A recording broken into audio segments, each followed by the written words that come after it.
시청자 여러분 안녕하십니까? 6월 16일 화요일장 파이널샷 시작합니다. 오늘 우리 시장은 미국과 이란이 종전과 관련돼서 MOU를 전자서명으로 체결했다라는 소식이 전해지면서 오늘 유가증권 시장은 8,700포인트를 시원하게 돌파하는 움직임이었습니다. 외국인의 매수세가 3거래일째 들어오면서 메이저 수급이 우리 시장을 이끄는 주체로 나서고 있는데요. 다만 코스닥은 반도체 소부장 2차 전지의 차익 실현이 나오면서 하락 압력을 지속적으로 보여주고 있고요. 오늘 양시장 엇갈린 움직임 나타나고 있습니다. 종전에 대한 기대감이 커지면서 일본의 금리 인상보다 더 시장에 큰 영향을 미치고 있는데요. 종전 소식이 들려오면 재건주들은 당연히 상승을 하는데 오늘 어제 이어서 방산 관련된 기업들의 분위기가 굉장히 좋습니다. 왜 방산주들이 그렇게 상승하고 있는 걸까요? 오늘 마켓데이 것을 통해서 알아보시죠. 오늘 A컷으로 준비한 사진은 우리나라의 전차 사진을 준비를 했습니다. 방산주들이 오히려 종전을 맞이해서 좋다라는 증권가의 분석이 지금 나오고 있는데요. 그렇다면 방산주들의 주요 투자 포인트 한번 정리해 보도록 하겠습니다. 네, 이란의 정쟁 종전이 점점 더 다가오면서 방산 관련된 기업들 오히려 차익 실현 매도가 나오지 않을까라는 우려가 있었는데 증권가에서는 한국의 방산 기업들에게 오히려 기회다라는 이야기들이 나오고 있습니다. 우선 전쟁 프리미엄 종료에 대한 우려감과 단기 차익 실현 가능성 때문에 흔들림이 나올 수는 있겠습니다만 지금 시장의 분위기를 보면 전혀 다른 움직임이 나타나고 있죠. 이제 시장에서 주목하고 있는 건 종전이 완전히 타결이 된다면 그렇다고 하더라도 이란의 미사일의 영향이 여전하고 여기에다가 헤즈볼라 같은 리스크는 여전히 중동 쪽에서 지속적으로 나타날 수밖에 없기 때문에 중동에 있는 주요 국가들의 방위비 증액이라던가 아니면은 이러한 전쟁 용품들의 구매는 당분간 더 이어질 것이다라는 이야기가 나오고 있습니다. 특히나 이번에 드론이라던가 미사일 요격으로 인한 피해가 컸고 이 부분이 전쟁에서 가장 크게 부각을 받았기 때문에 방공망에 대한 보강 수요가 확대될 가능성이 있고 여기에다가 전쟁 중에는 중단됐었던 수출 관련된 협상이 다시금 재개될 가능성이 부각을 받고 있습니다. 방공망 수출 모멘텀 그래프를 지도를 보시게 되면요.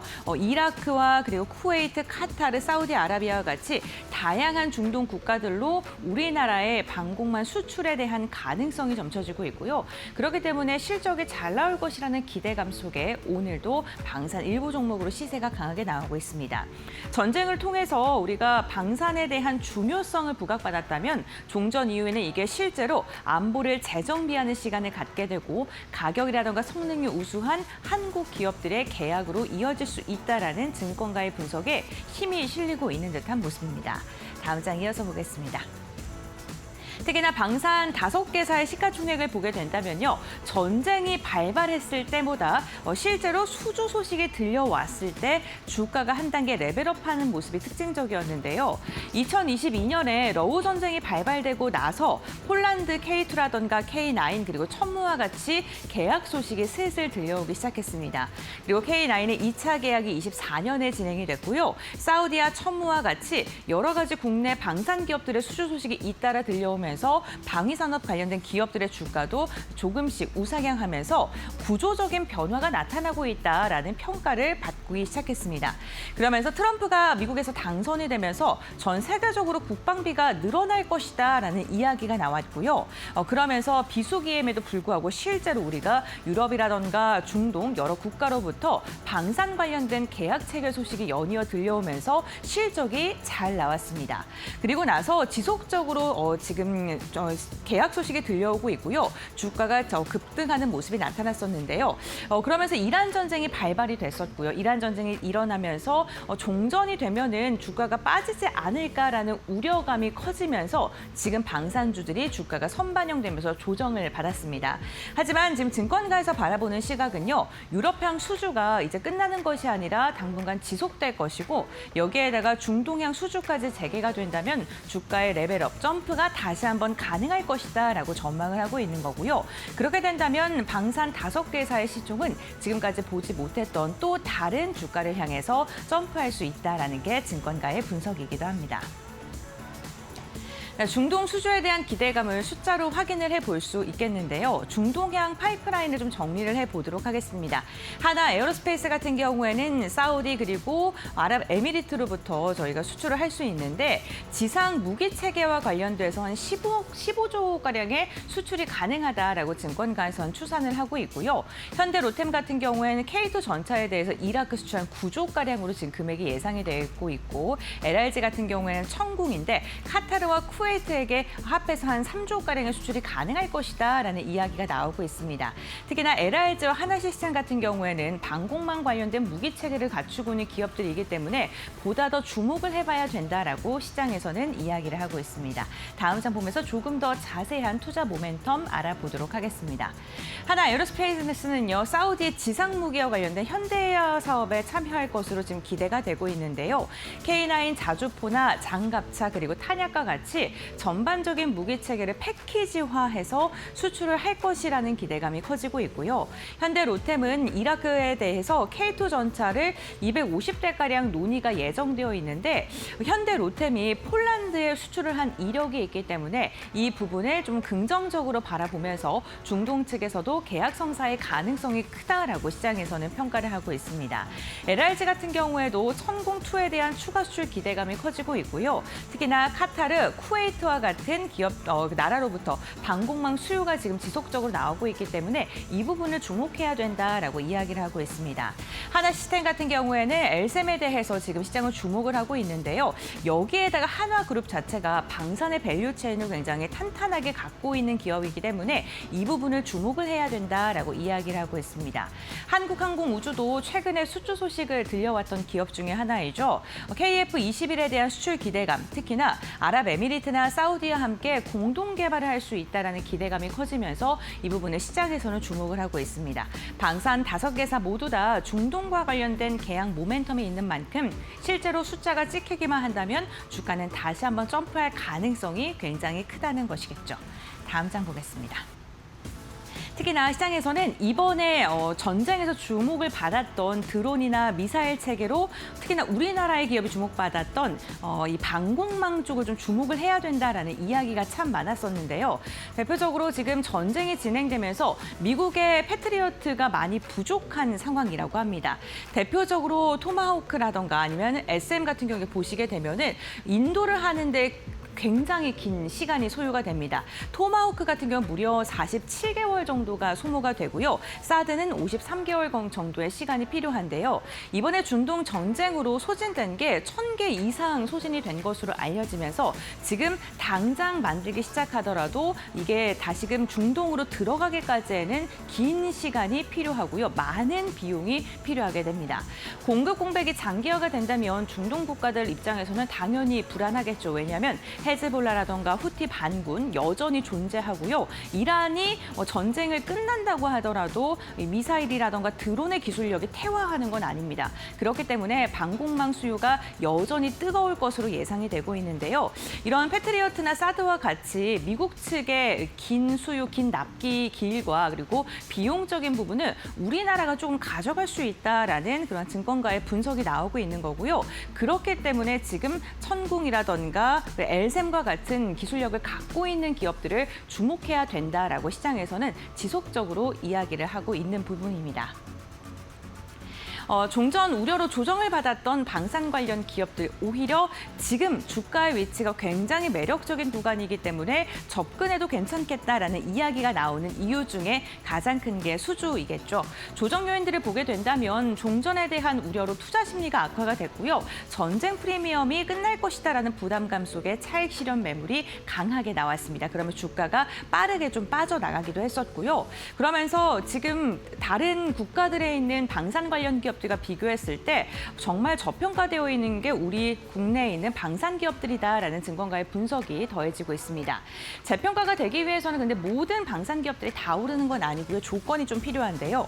중동향 수주가 재개가 되는지 좀 확인을 해야 될 것 같고요. 숫자에 따라 움직이는 방산 기업들이기 때문에 실적에 언제 반영될지도 살펴보셔야 될 것 같습니다. 특히나 우리 기업들은 생산 능력에 대한 기대감 그리고 빠른 납기라던가 심지어 이 중동의 기술 계약을 체결하면서 현지에서 이러한 생산 공정을 함께 공유하는 그러한 방법까지도 선택을 하기 때문에 이러한 방법을 선택하고 있는 기업들이 수주의 가능성이 높겠죠. 이 부분을 주목을 해야 된다라고 이야기를 하고 있습니다. 이런 게 박자가 맞아가는 기업들도 지금 여러 개가 있으니까요. 이 기업들 조금 꼼꼼하게 체크해 보시면서 수주 소식 들려오시기 전에 전략을 잘 세워보시면 좋겠습니다. 네, 이렇게 마켓데이커 브리핑 마무리하도록 하고요. 그렇다면 이 시간 우리 시장 어떻게 움직이고 있는지 살펴보도록 하겠습니다. 김주영 아나운서가 전해드립니다. 네, 화요일 국내 증시 오후장 흐름 같이 한번 체크해 보겠습니다. 오늘도 코스피 중심의 장세가 펼쳐지고 있습니다. 코스피와 코스닥 현재 구간 혼조세 보이고 있고요. 특히나 코스피 중심의 대형주로 수급이 쏠리면서 오늘 코스피는 상방 압력을 키워가고 있는 반면에 코스닥의 경우에는 하방 압력이 좀 더 강해지고 있다는 점 확인되고 있습니다. 오늘 종전에 대한 기대감도 시장에 묻어나고 있지만 또 BOJ 관련해서 발표를 기다리는 시장의 흐름들을 확인해 볼 수가 있었는데요. 12시 구간 발표가 나오면서 시장 상방을 조금 더 키워간 모습 확인해 볼 수가 있었습니다. 일중 흐름 통해서 좀 더 자세하게 체크해 보시죠. 네, 오늘 코스피의 경우에는 반도체 또 반도체 기반뿐만 아니라 재건주와 방산주들이 강한 흐름을 가져가면서 코스피 지수를 견인해주고 있는 모습입니다. 장 초반에 코스피의 경우에는 8,740선 터치를 해낸 이후에 차익 실현 매물이 출회가 되는 모습이었는데요. 다만 이내 다시 한번 상승 탄력 키워가면서 8,750선에 터치를 해낸 모습들 확인해 볼 수가 있었습니다. 현재 구간에는 소폭 상승폭을 줄였다라는 점 확인되고 있고요. 2%대 그래도 강한 상승세 이어지고 있습니다. 이어서 코스닥 살펴보겠습니다. 네, 오늘 코스닥은 상승으로 출발했지만 빠르게 하락 전환한 모습들 확인해 볼 수가 있습니다. 오늘 프리마켓에서 반도체 소부장 그리고 2차 전지주들이 빨간불을 켰는데 정규장이 개장을 하면서 차익 실현 매물이 대거 출회가 됐던 모습이고요. 이에 따라 코스닥의 경우에는 1,010선까지 밀려났던 모습 확인해 볼 수가 있습니다. 현재 구간에는 낙폭을 조금은 줄이면서 1,020선 다시 한번 복귀해 내려는 시도들 확인되고 있습니다. 이어서 수급적인 부분들 같이 한번 체크해 보겠습니다.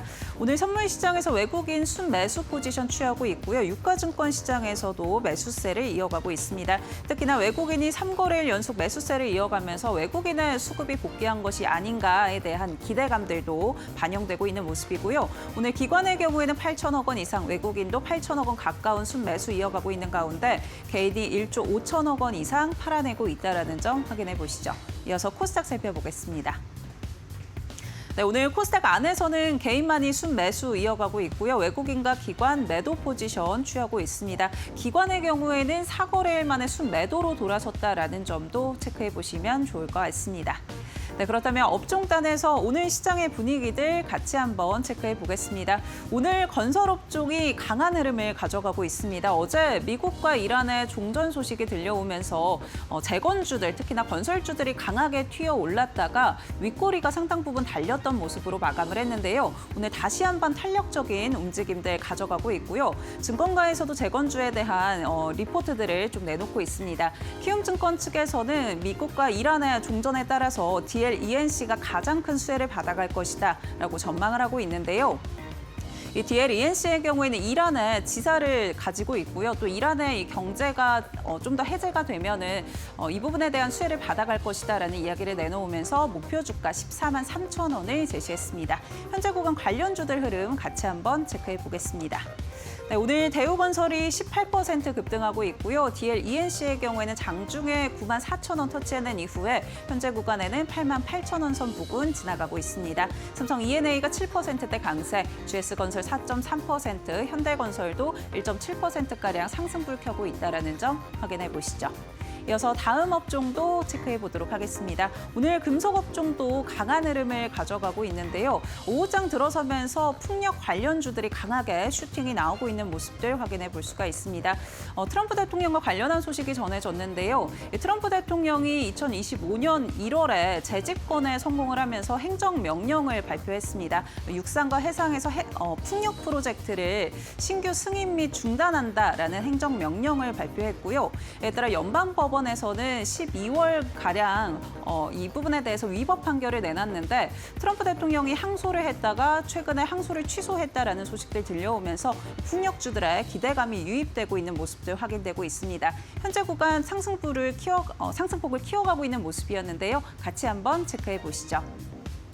네, 오늘 CS 윈드가 상한가까지 현재 구간 도달한 모습이고요. SK 오션플랜트도 24% 급등하고 있습니다. SK 이터닉스의 경우에는 19% 급등하고 있고요. 태용은 11%, 유니슨의 경우에도 7.9%가량 상승하고 있다는 점 확인되고 있습니다. 네, 지금까지 시장 살펴봤고요. 이어서 종목 파인더 함께 해보시죠. 네, 화요일에 파이널샷 함께하고 계십니다. 신민영입니다. 이어서 종목 파인더 통해서 보다 자세한 종목별 이슈 짚어보고요. 오늘의 투자 전략도 함께 정비해 보도록 하겠습니다. 오늘도 다양한 종목들 시장에서 주목받고 있는 가운데 첫 번째 이슈 열어보도록 하겠습니다. 은행주들이 나란히 신고가를 또 일제히 경신하면서 오늘 장에서 질주하는 모습입니다. 하반기 글로벌 금리 인상 압력이 커지는 가운데 대표적인 수혜 업종으로 은행주가 부각되고 있는 겁니다. 금리 상승기에 통상적으로 은행주가 상대적으로 안정적인 실적과 배당을 기대할 수 있는 방어주로 평가받곤 하는데요. 이에 따라서 은행주 투자 포인트로 첫 번째 요인으로 꼽히고 있는 부분도 바로 이 금리 상승에 따른 순이자 마진, 님 개선에 대한 기대감입니다. 여기에 또 안정적인 배당 수익률, 적극적인 주주 환원 정책이 나타나고 있다라는 점도 투자 포인트로 보고 있는 상황이고요. 최근에 또 전해드린 뉴스이다시피 홍콩 H지수, ELS 관련해서 과징금 부담을 상당 부분 해소했다라는 점도 투심 개선에 일조하고 있는 모습입니다. 그렇다면 은행주 이렇게 분위기가 좋기만 할까요? 변수는 없을까요? 일단 금융당국의 가계부채 관리 강화 그리고 대출 규제가 확대되고 있다는 점은 우려되는 부분입니다. 이에 따라서 은행권의 대출 성장세가 제약될 수 있다는 이야기도 나타나고 있고요. 여기에 또 경기 둔화가 현실화될 경우에는 부실 채권 증가 그리고 충당금 부담 확대 가능성도 은행주 전반의 부담 요인으로 지적을 받고 있는 상황입니다. 이런 가운데 증권가에서 탑픽으로 꼽고 있는 금융주를 두고 목표 주가 상향이 계속 이뤄지고 있습니다. 하나증권에서는 KB금융을 탑픽 종목으로 보고 있는데 22만 원으로 최근에 목표 주가를 상향 조정했습니다. 2분기 순이익이 시장의 컨센서스를 크게 웃도는 2조 원대에 육박할 것이라는 전망을 내놓기도 했고요. NH투자증권에서는 하나금융지주 탑픽 금융주로 보고 있는데 16만 8천 원까지 목표 주가를 상향한 바 있습니다.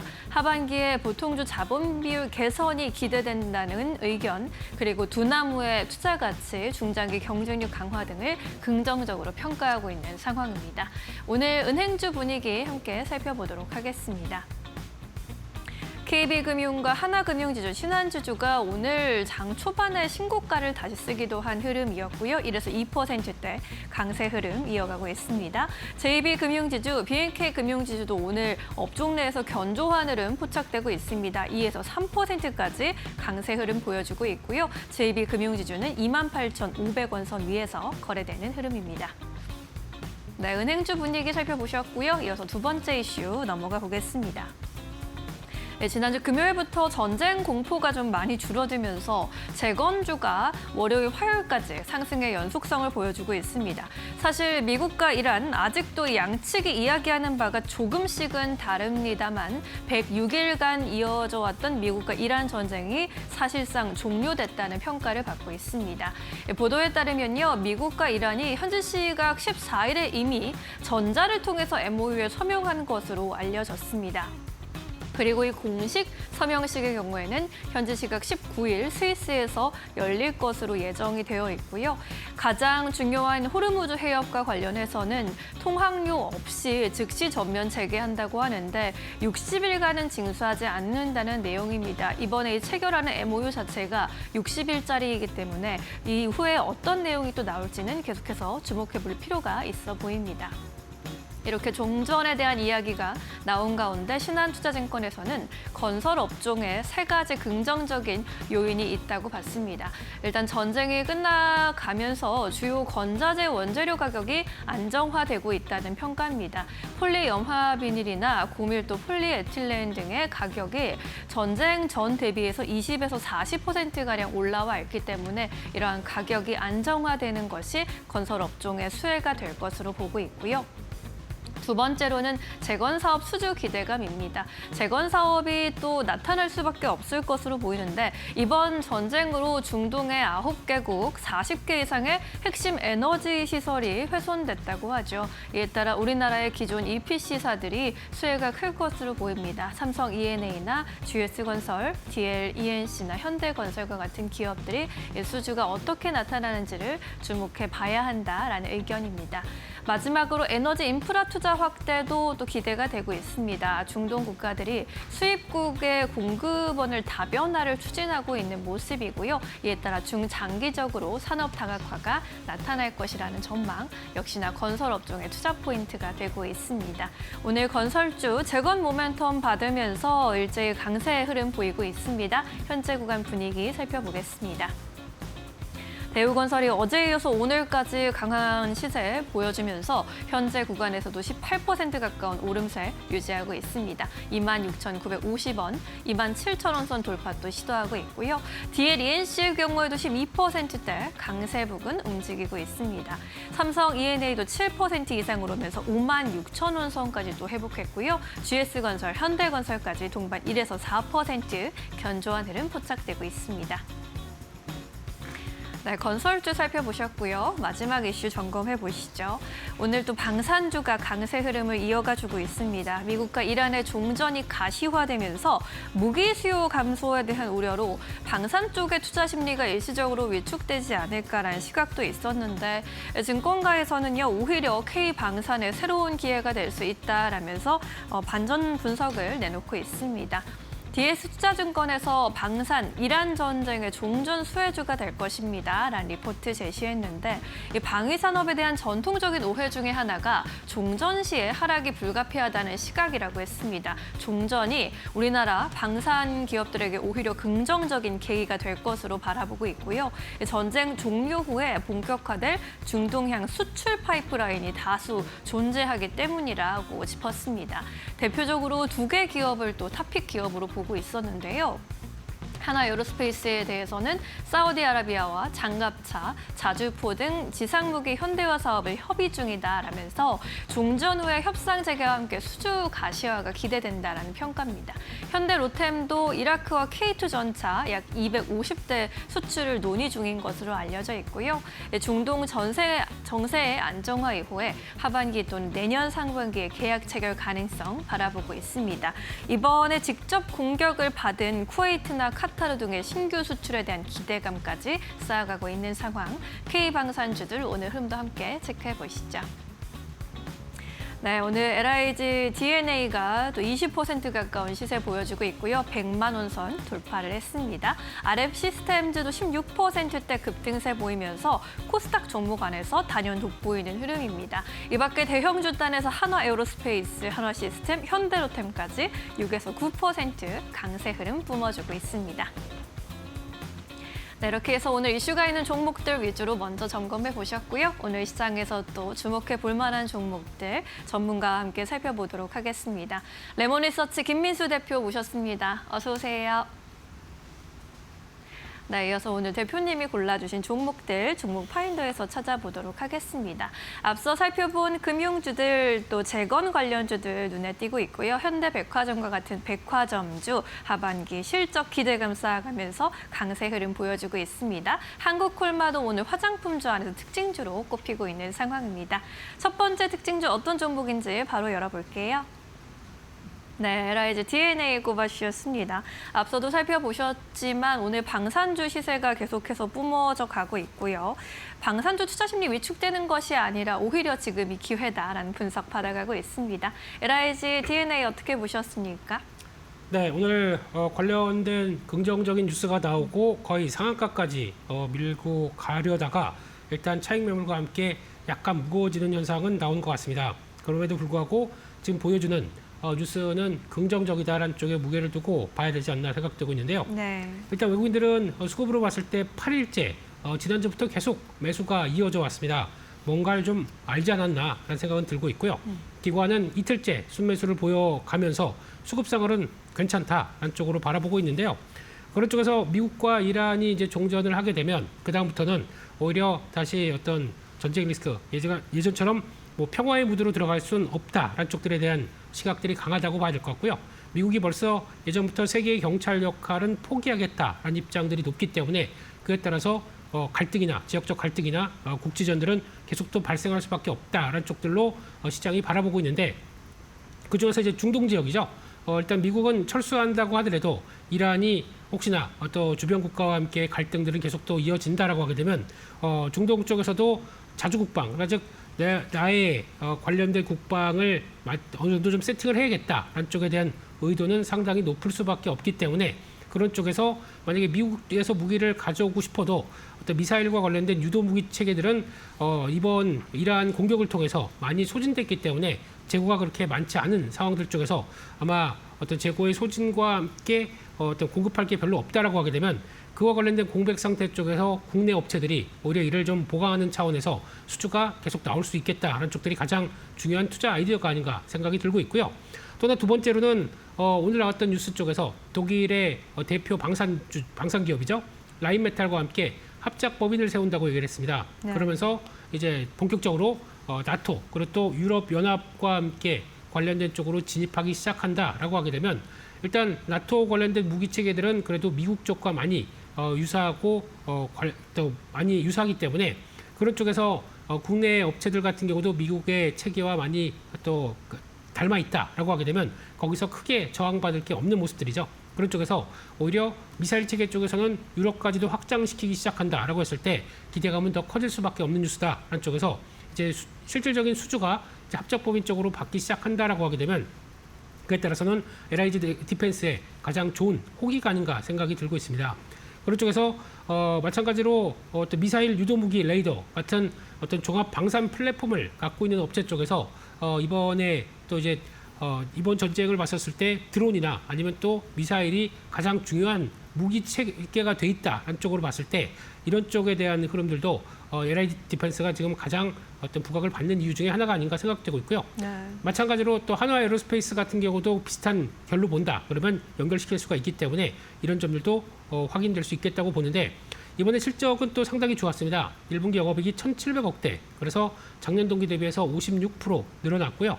컨센서스도 한 46% 상회를 해서 수주잔고가 26조 원까지 약 한 5년치 일값을 갖고 있다라는 것도 상당히 놀라운데 추가적으로 계속 또 수주 가능성들이 높다고 하게 되면 기대감이 높다고 봐야 될 부분인 것 같고요. 물론 실적이 상고 하저의 느낌은 많이 납니다. 그렇다고 하더라도 작년보다 레벨업된 실적들을 계속 보여준다고 하게 되면 시장에서는 역시나 기대감을 좀 키운다라는 관점 쪽으로 보는 게 맞지 않나 싶고요. 그런 쪽에서 이제 중거리 지대공 미사일이죠. 청궁2에 대해서 많이 얘기가 나왔던 부분들, 특히 이번에는 아랍에미리트 쪽으로 수출이 본격화될 가능성이 계속 또 타진됐기 때문에 직접적인 수주가 나올지 이 부분도 눈여겨봐야 될 것 같고요. 또 두 번째 LSM이라고 하는 또 그 상층 요격 장거리 지대공 유도 무기죠. 이런 쪽에서도 한국판 사드 쪽도 어느 정도 완성이 돼 있는 모습이기 때문에 아마 미국의 패트리어트가 공급 부족하다는 앞서 말씀드렸던 내용들과 함께 이쪽도 같이 보강돼서 수주가 체계적으로 나가기 시작한다라고 하게 되면 훨씬 더 기대감이 높을 수 있겠다라고 바라보고 있습니다.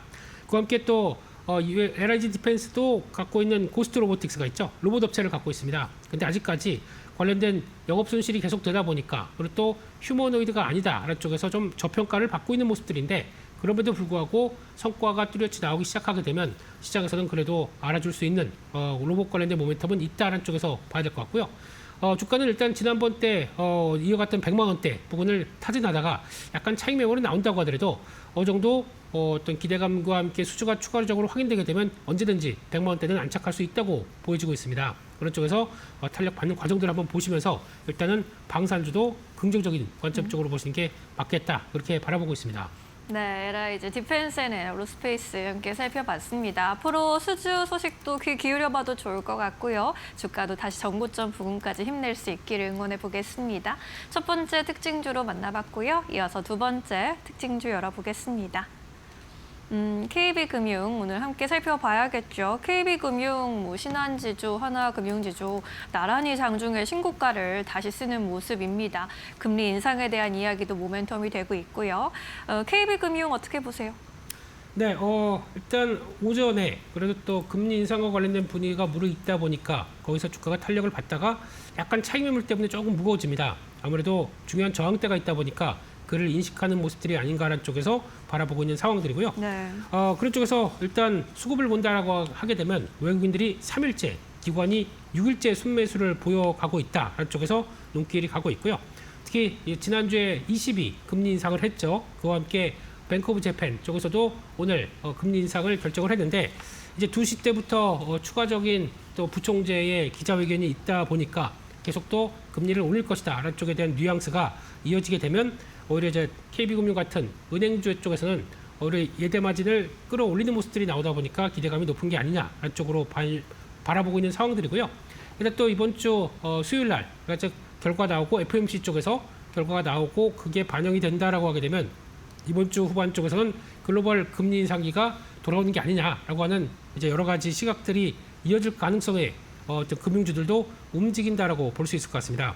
그런 쪽이라고 하더라도 일단 지금 추가적인 정책적인 부담감들이 계속 나올 수밖에 없다라는 쪽들도 대두가 되고 있는데 최근에 나오고 있는 초과이익 환수라든가 그리고 또 예대 마진도 규제, 그러니까 예전처럼 은행은 돈을 조달에다가 싸게 조달에다가 그거를 가지고 대출을 또 높은 쪽으로 주기 시작한다라고 하게 되면 그에 따른 부담감들, 그러니까 즉 돈놀이 하는 거 아니냐, 이자 장사한다 라는 쪽에 대한 얘기들이 나오다 보니까 그에 따라서 정부의 직접적인 입김이 들어가는 과정들이라고 봐야 될 것 같고요. 네. 근데 또 부동산 가계부채를 규제를 계속한다. 특히 지난주 같은 경우도 주식시장으로 신용대출이 강하게 일으켜서 들어오기 시작한다는 쪽에서 경계가 높다 보니까 이 가계부채를 관리한다는 쪽에서 신용대출 한도를 5천만 원으로 제한을 해버렸죠. 그러다 보니까 이런 정책적인 규제 때문에 대출이 강하게 늘 수 없는 구조를 본다라고 하게 되면 예대 마진에 따라서 실적이 좋아지는 구조를 너무 긍정적으로 보기는 조금 어렵지 않느냐라는 쪽들도 얘기가 나오고 있는데 네. 그렇다고 하더라도 금리 상승은 전통적으로는 은행 쪽의 수혜다라는 쪽으로 이제 바라보고 있는 상황들이고요.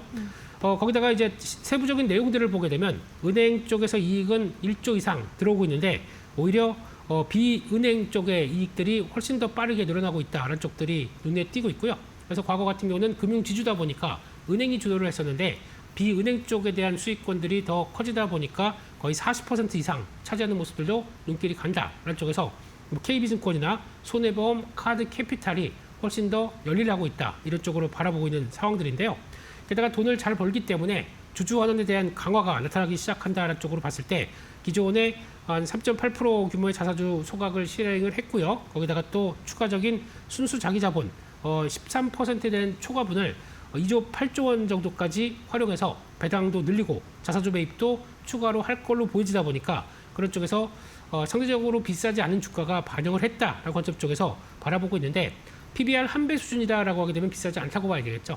그럼에도 불구하고 지금 주가가 움직이는 것은 아무래도 6월 말에 이어지는 배당과 관련된 쪽의 메리트를 생각하면서 조금 더 강화시키는 모습들이 아니냐라는 쪽이기 때문에 주가는 보시는 것처럼 지난번 18만 원대 이상 쪽에서는 저항이 강한 상황들 쪽에서 약간 부담을 갖고 빠지고 있다라는 쪽으로 봤을 때는 일단 지금은 그 정도가 일단 한계로 보면서 대응하는 게 맞지 않느냐라는 쪽에서 일단 올라가게 되면 비중을 줄이거나 정리하는 관점들이 좋겠다 그렇게 말씀드리겠습니다. 네, 좋습니다. 금융주 오늘 특징주로 많이 또 언급이 되고 있는데 금융 대장주 KB금융에 대한 전략도 함께 세워봤습니다. 앞으로 주주환원에 대한 내용들도 꼼꼼히 체크해 보시면 좋겠습니다. 이렇게 두 개의 특징주들 만나봤고요. 마지막으로 또 공략주 여쭤보도록 할게요. 오늘 코스피 코스닥 흐름 좀 희비가 엇갈리고 있는데 어떤 종목 꼽아주셨을지 찾아보겠습니다.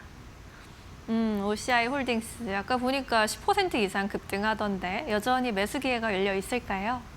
네, 일단 OCI 홀딩스는 종목 선정하기 할 때는 그렇게 많이 안 올랐었는데 오후장에 갑자기 빠르게 올라가다 보니까 조금 가격 부담은 있다 쪽을 말씀을 드리는데 네. 일단 오후장에 나왔던 얘기였죠. 미국에서 행정명령 관련된 쪽에서 이제 풍력 관련된 쪽들에 대해서 어떤 지방 자치단체, 그러니까 즉 주에서 행정소송을 했었을 때 그쪽에 패소하고 오히려 풍력도 자유롭게 또 설치할 수 있도록 이제 바꾸는 과정들이 나온다라는 쪽에서 풍력주가 먼저 강하게 반응을 했고요. 그러다 보니까 관련된 신재생 쪽에 OCI 홀딩스도 강하게 반응을 하지 않나라는 쪽으로 바라보고 있는데 네. 그럼에도 불구하고 모멘텀은 여러 가지 더 많다는 쪽으로 한번 점검을 해보게 되면요. 첫 번째로는 스페이스X 관련된 쪽에서 폴리실리콘 공급 계약이 기대가 되는 모습들인데 자회사 말레이시아에 있죠. OCI 테라시서스 쪽에서 3년에서 5년에 걸쳐서 장기 공급 계약으로 1조 원대 규모의 폴리실리콘을 계약할 수 있겠다라고 협의하는 과정이라고 보는데 성사되게 되면은 연간 한 2,500억 정도의 매출이 나올 수 있겠다라는 쪽에서 700억 넘게 에비타가 발생한다라고 하게 되면 그에 따른 수익성들은 괜찮다라는 쪽으로 바라보고 있는 상황들이고요. 또 두 번째로는 태양광 하게 되면 중국이 꽉 잡고 있습니다. 그런 쪽에서 비중국 폴리실리콘에 대해서 공급망을 좀 더 늘리겠다고 하는 미국의 의도를 보게 되면 그에 딱 맞는 회사가 아닌가라는 쪽에서 중국에 대한 규제가 오히려 호재가 될 수 있겠다라고 바라보고 있는 상황들이고요. 그 함께 또 자회사 밸류체인을 보게 되면은 일단 OCI 테라서스가 싱가포르에 어떤 SPC를 설립을 해서 또 글로벌 태양광 기업의 베트남 웨이퍼 공장 지분을 취득하다 보니까 거기서 나오는 폴리실리콘에서 웨이퍼로 확장되는 과정들도 눈에 띈다라고 봐야 될 것 같고요. 일단 또 미국의 자회사가 북미 태양광 개발 사업에 직접 참여하면서 캐시카우로 성장을 하고 게다가 또 ESS 관련된 것까지도 들어간다라고 하게 되면 훨씬 더 긍정적이지 않느냐라고 바라보고 있는 상황들이고요. 마지막으로는 국내 정부 쪽에서도 정책적인 수혜가 나타난다고 볼 수가 있을 것 같습니다. 2050년 탄소 중립의 실현을 위해서 태양광이 핵심 수단이다라고 지정을 했고요. 그러다 보니까 연간 설치 목표를 3기가와트에서 10기가와트로 대폭 상향한다. 거의 3배 이상인 모습들이죠. 그런 쪽과 함께 2030년까지 신재생 에너지 전력 비중을 30% 달성하겠다라고 하게 되면 앞으로 해야 될 일이 많다라는 쪽에서 중심적인 태양광이 그를 차지하겠다라고 하게 되면 이런 모습들이 앞으로 기대감을 좀 높이는 모습들이 아닌가 생각이 들고 있는데요. 그런 차원에서 지금 최근에 어느 정도 바닥권은 확인됐고 한때 또 태양광은 신재생 에너지가 미국과 이란의 전쟁 속에서 어떤 유가가 올라가다 보니까 수혜를 받는 쪽으로 바라봤는데 그럼에도 불구하고 자생적으로 움직이는 어떤 신재생 에너지의 설치량을 봤을 때 여전히 기대감이 높다라고 하게 되면 지난번 나왔던 고가대 약 한 39만 원대 부분은 또 시도는 들어갈 수 있겠다는 쪽에서 바라보고 있는 상황들이고요. 그와 함께 한 25만 원대 정도가 이탈하게 되면 일단 손절가를 하는 관점 쪽에서 대관 전략 쪽에 포인트를 맞추도록 하겠습니다. 네, 좋습니다. OCI 홀딩스 여전히 모멘텀 많이 남아 있어서 그 부분 체크해 주셨고요. 목표가 39만 원까지 함께 바라보도록 하겠습니다. 오늘 말씀 여기까지 들을까요? 오늘도 고맙습니다.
엔비디아가 5년 만에 대규모 회사처의 발행에 나섰다. 규모는 약 200억 달러, 우리 돈 30조 원 수준으로 알려졌다. AI 반도체 시장의 절대 강자도 투자 자금 확보에 본격적으로 나선 셈이다. 엔비디아는 미국 증권거래위원회에 투자 등급 후에 사채 발행 계획을 공시했다. 현재 보유한 부채 규모는 크지 않지만 AI 인프라 투자 경쟁이 갈수록 치열해지면서 선제적인 자금 조달에 나선 것으로 풀이됐다. 주목할 점은 시장 반응이다. 대규모 차입 계획에도 엔비디아 주가는 이날 3.5% 넘게 급등하며 사상 사상 최고가 수준을 이어갔다. 투자자들은 이를 재무부담보다 성장 투자 신호로 받아들였다. 메타와 알파벳, 아마존, 슈퍼마이크로 컴퓨터까지 AI 기업들은 최근 수백억 달러 규모의 회사채와 전환사채 발행에 나섰다. AI 패권 경쟁이 이제는 기술전이 아니라 자금전으로 확산됐다는 분석이 나왔다.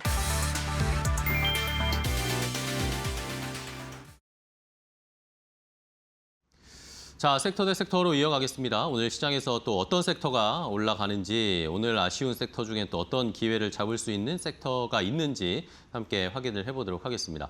자, 시장에 일단은 오늘도 미국 시장의 간밤에 매우 좋았잖아요. 반도체나 대부분의 좋은 업종들이 다 상승세를 이루니까 우리도 함께 올라갔는데, 장 초반보다는 탄력이 코스피는 약간 줄기는 했습니다.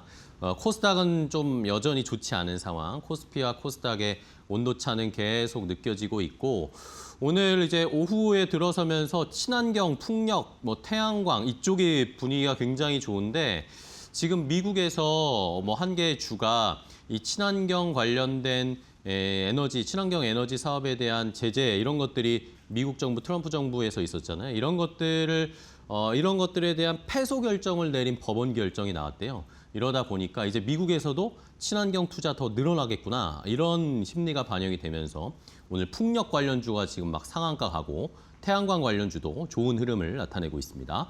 오후장에 특별한 그런 섹터가 또 하나 나타나서 말씀을 드렸고요.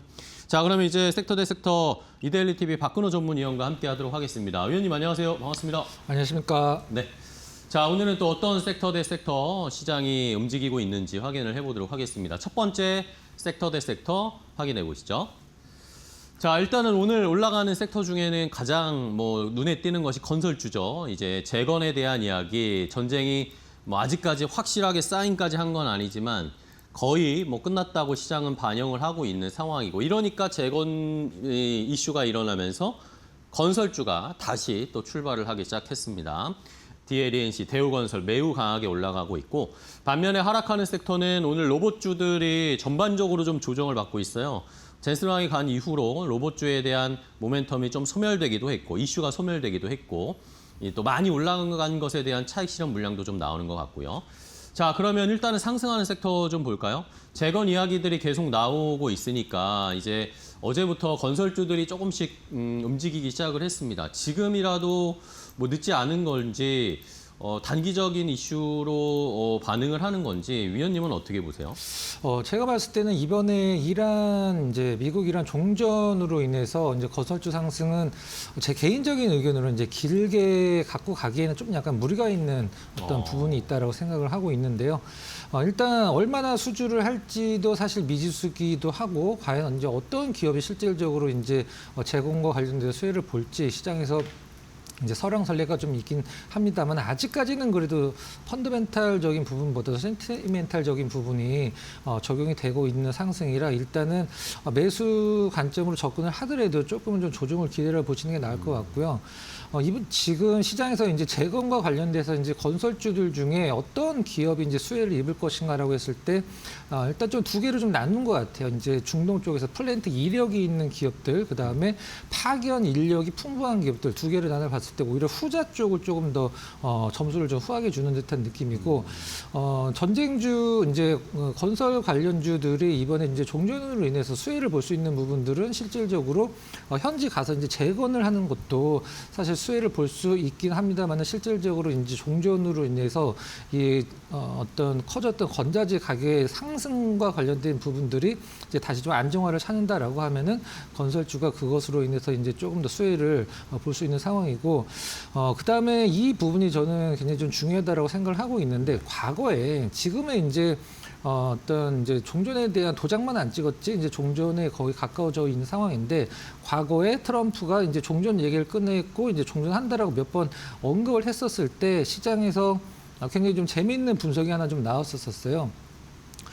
일단 어떤 부분이냐면, 서로 이제 공격을 했을 때 석유화학 플랜트 같은 경우는 이제 핀셋 타격이라고 해서 정말 중요한 부분 한 군데만 딱 망가뜨리면 전체가 이제 가동을 못하게 하는 부분만 망가뜨렸기 때문에 사실 고쳐야 될 부분은 이제 플랜트에 한해서 크지를 않다라는 어떤 분석이 좀 나왔었거든요. 그러니까 가동만 못하게 만들어 놓은 거죠. 부서진 부분은 거의 없고 조그맣게만 부서뜨려서 이런 부분들이 실질적으로 건설주들이 가서 어떤 정도의 수혜를 입을지는 아직까지는 좀 미지수다. 이렇게 한번 정리를 해보도록 하겠습니다. 네, 알겠습니다. 자, 건설주가 뭐 전반적으로 뭐 이란이나 뭐 중동 쪽에 피해를 입은 쪽에 대한 수혜를 받을 수 있지 않을까, 이런 건설이 좀 있지 않을까라는 기대감은 분명한데 그게 어떤 식으로 어느 정도의 규모의 공사나 또 도움 재건 작업이 이루어질지는 아직까지는 좀 명확하게 그림이 그려지지는 않는다는 것은 조금 경계를 하고 긴장을 해야 된다라는 의견이셨습니다. 일단은 종전의 추이를 계속 지켜보시면서 건설주들 살펴보셔야 되겠고요. 뭐 여기에 플러스 알파로라면은 뭐 원전 또 수혜를 받을 수 있는 건설주들은 또 하나의 모멘텀이 있으니까 그런 쪽으로 조금 더 집중해 보는 것도 좋을 것 같습니다. 자, 첫 번째 상승 섹터를 봤고요. 자, 이번에 하락 섹터인데 로봇주들이 오늘도 역시 부진합니다. 로봇주들 그동안 많은 시세 분출을 하고 쉬고 있는 상황인데 이제 추세가 뭐 완전히 꺾였다라고 하기에는 뭐 시장이 그런 가만히 놔둘 것 같지는 않고요. 피지컬 AI를 계속 지금 시장에서 부각시키니까 그러면 어느 정도의 휴식을 취했을 때 다시 접근해 볼 수 있을지, 아니면 지금 그냥 계속 가지고 계신 분들이라면 어느 정도 인내를 해야 할지 어떻게 보세요, 위원님? 로봇은 저는 항상 시장에 없었던 게 새로 생겨나면 그 주가는 눈에 보일 때 가장 많이 오른다라는 어떤 개념을 갖고 있거든요. 네네. 한마디로 예를 들어드리면 좀 오래전으로 돌아간다라고 하면 이제 휴대폰 같은 경우는 SK텔레콤이 가장 많이 오른 해가 언제냐면 전 국민이 모두 휴대폰을 갖고 다닌 해에 가장 많이 올랐습니다. SK텔레콤이 한 98년도, 99년도 이때쯤에는 우리나라 전 국민이 휴대폰을 다 갖고 다녔거든요. 그 전에는 이제 휴대폰의 어떤 국민들의 어떤 사용량이 이제 점점 올라갈 때보다도 전 국민이 휴대폰을 다 썼을 때 가장 많이 올라갔고, 우리가 그걸 이제 전기차에 적용을 했을 때 몇 년 전이죠. 2018년도, 19년도에도 전기차 테마가 있었죠. 그때도 한 5배, 6배씩 올라갔었는데 다시 제자리로 내려왔고, 본격적으로 올랐을 때는 우리가 길거리에서 전기차를 정말 흔하게 접했을 때 가장 많이 올랐습니다. 23년도가 될 것 같은데 22년도서부터. 저는 로봇도 실질적으로 이제 휴머노이드 로봇에 한해서는 우리 눈에 보일 때 실질적인 주가는 가장 많이 올라갈 것으로 생각을 하고 있어요. 하지만 지금 현재 이제 피지컬 AI나 이런 부분들을 너무 등하시할 필요는 없는 상황이긴 한데 워낙에 좀 급등이 좀 많이 나오기도 하죠. 오늘 로봇 섹터가 사실 특별히 약세라고 생각을 하진 않습니다만은 그래도 오를 이유가 없다라고 보는 게 맞을 것 같아요. 무엇 때문에 떨어진다라기보다는 오를 이유가 없었기 때문에 일단은 주가가 좀 약간 심심한 듯한 느낌인데, 로봇 관련주들은 원래 이런 느낌이 강하게 나죠. 시장에서 뭔가 오를 이유를 계속적으로 좀 제시를 해주지 않으면 로봇 관련주들은 거의 안 움직입니다. 아마 여러분들 느끼셨을 거예요. 뭐 젠슨왕이라든가 뭐 현대차라든가 아니면 뭐 테슬라의 옵티머스라든가 이런 것들이 시장에서 계속 모든 영상이나 아니면 뉴스 타이틀로 노출이 되면 그때 관련주들이 움직이지, 시장에서 이제 로봇과 관련된 움직일 수 있는 모멘텀을 발생이 안 됐을 때 로봇 관련주들이 움직이는 거 거의 보기 힘들었거든요. 지금 로봇 관련주들은 제 개인적인 입장으로는 떨어진다라기보다는 좀 약간 제자리를 찾아가는 듯한 느낌. 그러니까 떨어진다라는 게 제자리라는 게 아니라 젠순환 때문에 단기간에 어떤 센티멘탈적인 부분으로 주가만 급등했을 때 다시 제자리로 내려가는. 그러니까 로봇 관련주들은 뭔가 이런 부분들에서 수치가 변하는 게 거의 없는 업종이잖아요. 기업들이고. 그렇기 때문에 정리를 한다라고 하면 뭐 현대차 로봇 관련돼서 이제 목표가 하향한다라는 목표 의견을 매수해서 이제 보유로 하향한다라는 의견도 한몫했다라고 생각을 하긴 합니다만은 로봇 관련주들은 일단은 어떤 단기적인 모멘텀으로 올랐던, 그러니까 젠순항이죠. 올랐던 부분들을 다시 좀 제자리로 되돌리는 그런 모양새라고 보시면 맞을 것 같습니다. 네, 알겠습니다. 자, 로봇의 뭐 하락 조정이라고 생각하기보다는 그냥 뭐 이슈 때문에, 이벤트 때문에 많이 올랐던 것이 제자리로 좀 돌아오는 과정이다라고 해석을 좀 하면서 로봇주들에 대한 투자 방향은 잡아봐야 되겠고요. 자, 그러면 첫 번째 섹터 대 섹터에서 종목을 하나 조금 더 자세하게 볼까요? 건설주가 아무래도 이번 주에 많은 관심을 받고 있는 상황이니까 그래도 이란 전쟁이 진짜 이제 끝이 나게 되면 가장 수혜를 많이 볼 수 있을 그런 종목으로는 어떤 거 봐야 될까요? 저는 시세가 모든 걸 다 설명을 한다라고 생각을 하거든요. 네네. 그래서 DLENC가 DLENC. 시장에서 가장 주목을 하고 있는 듯한 느낌이에요. 네. DLENC가 왜 미국, 이란 이제 종전과 관련돼서 시장에서 가장 좀 주목을 하고 있는지 몇 가지 부분을 좀 체크를 해보도록 하겠습니다.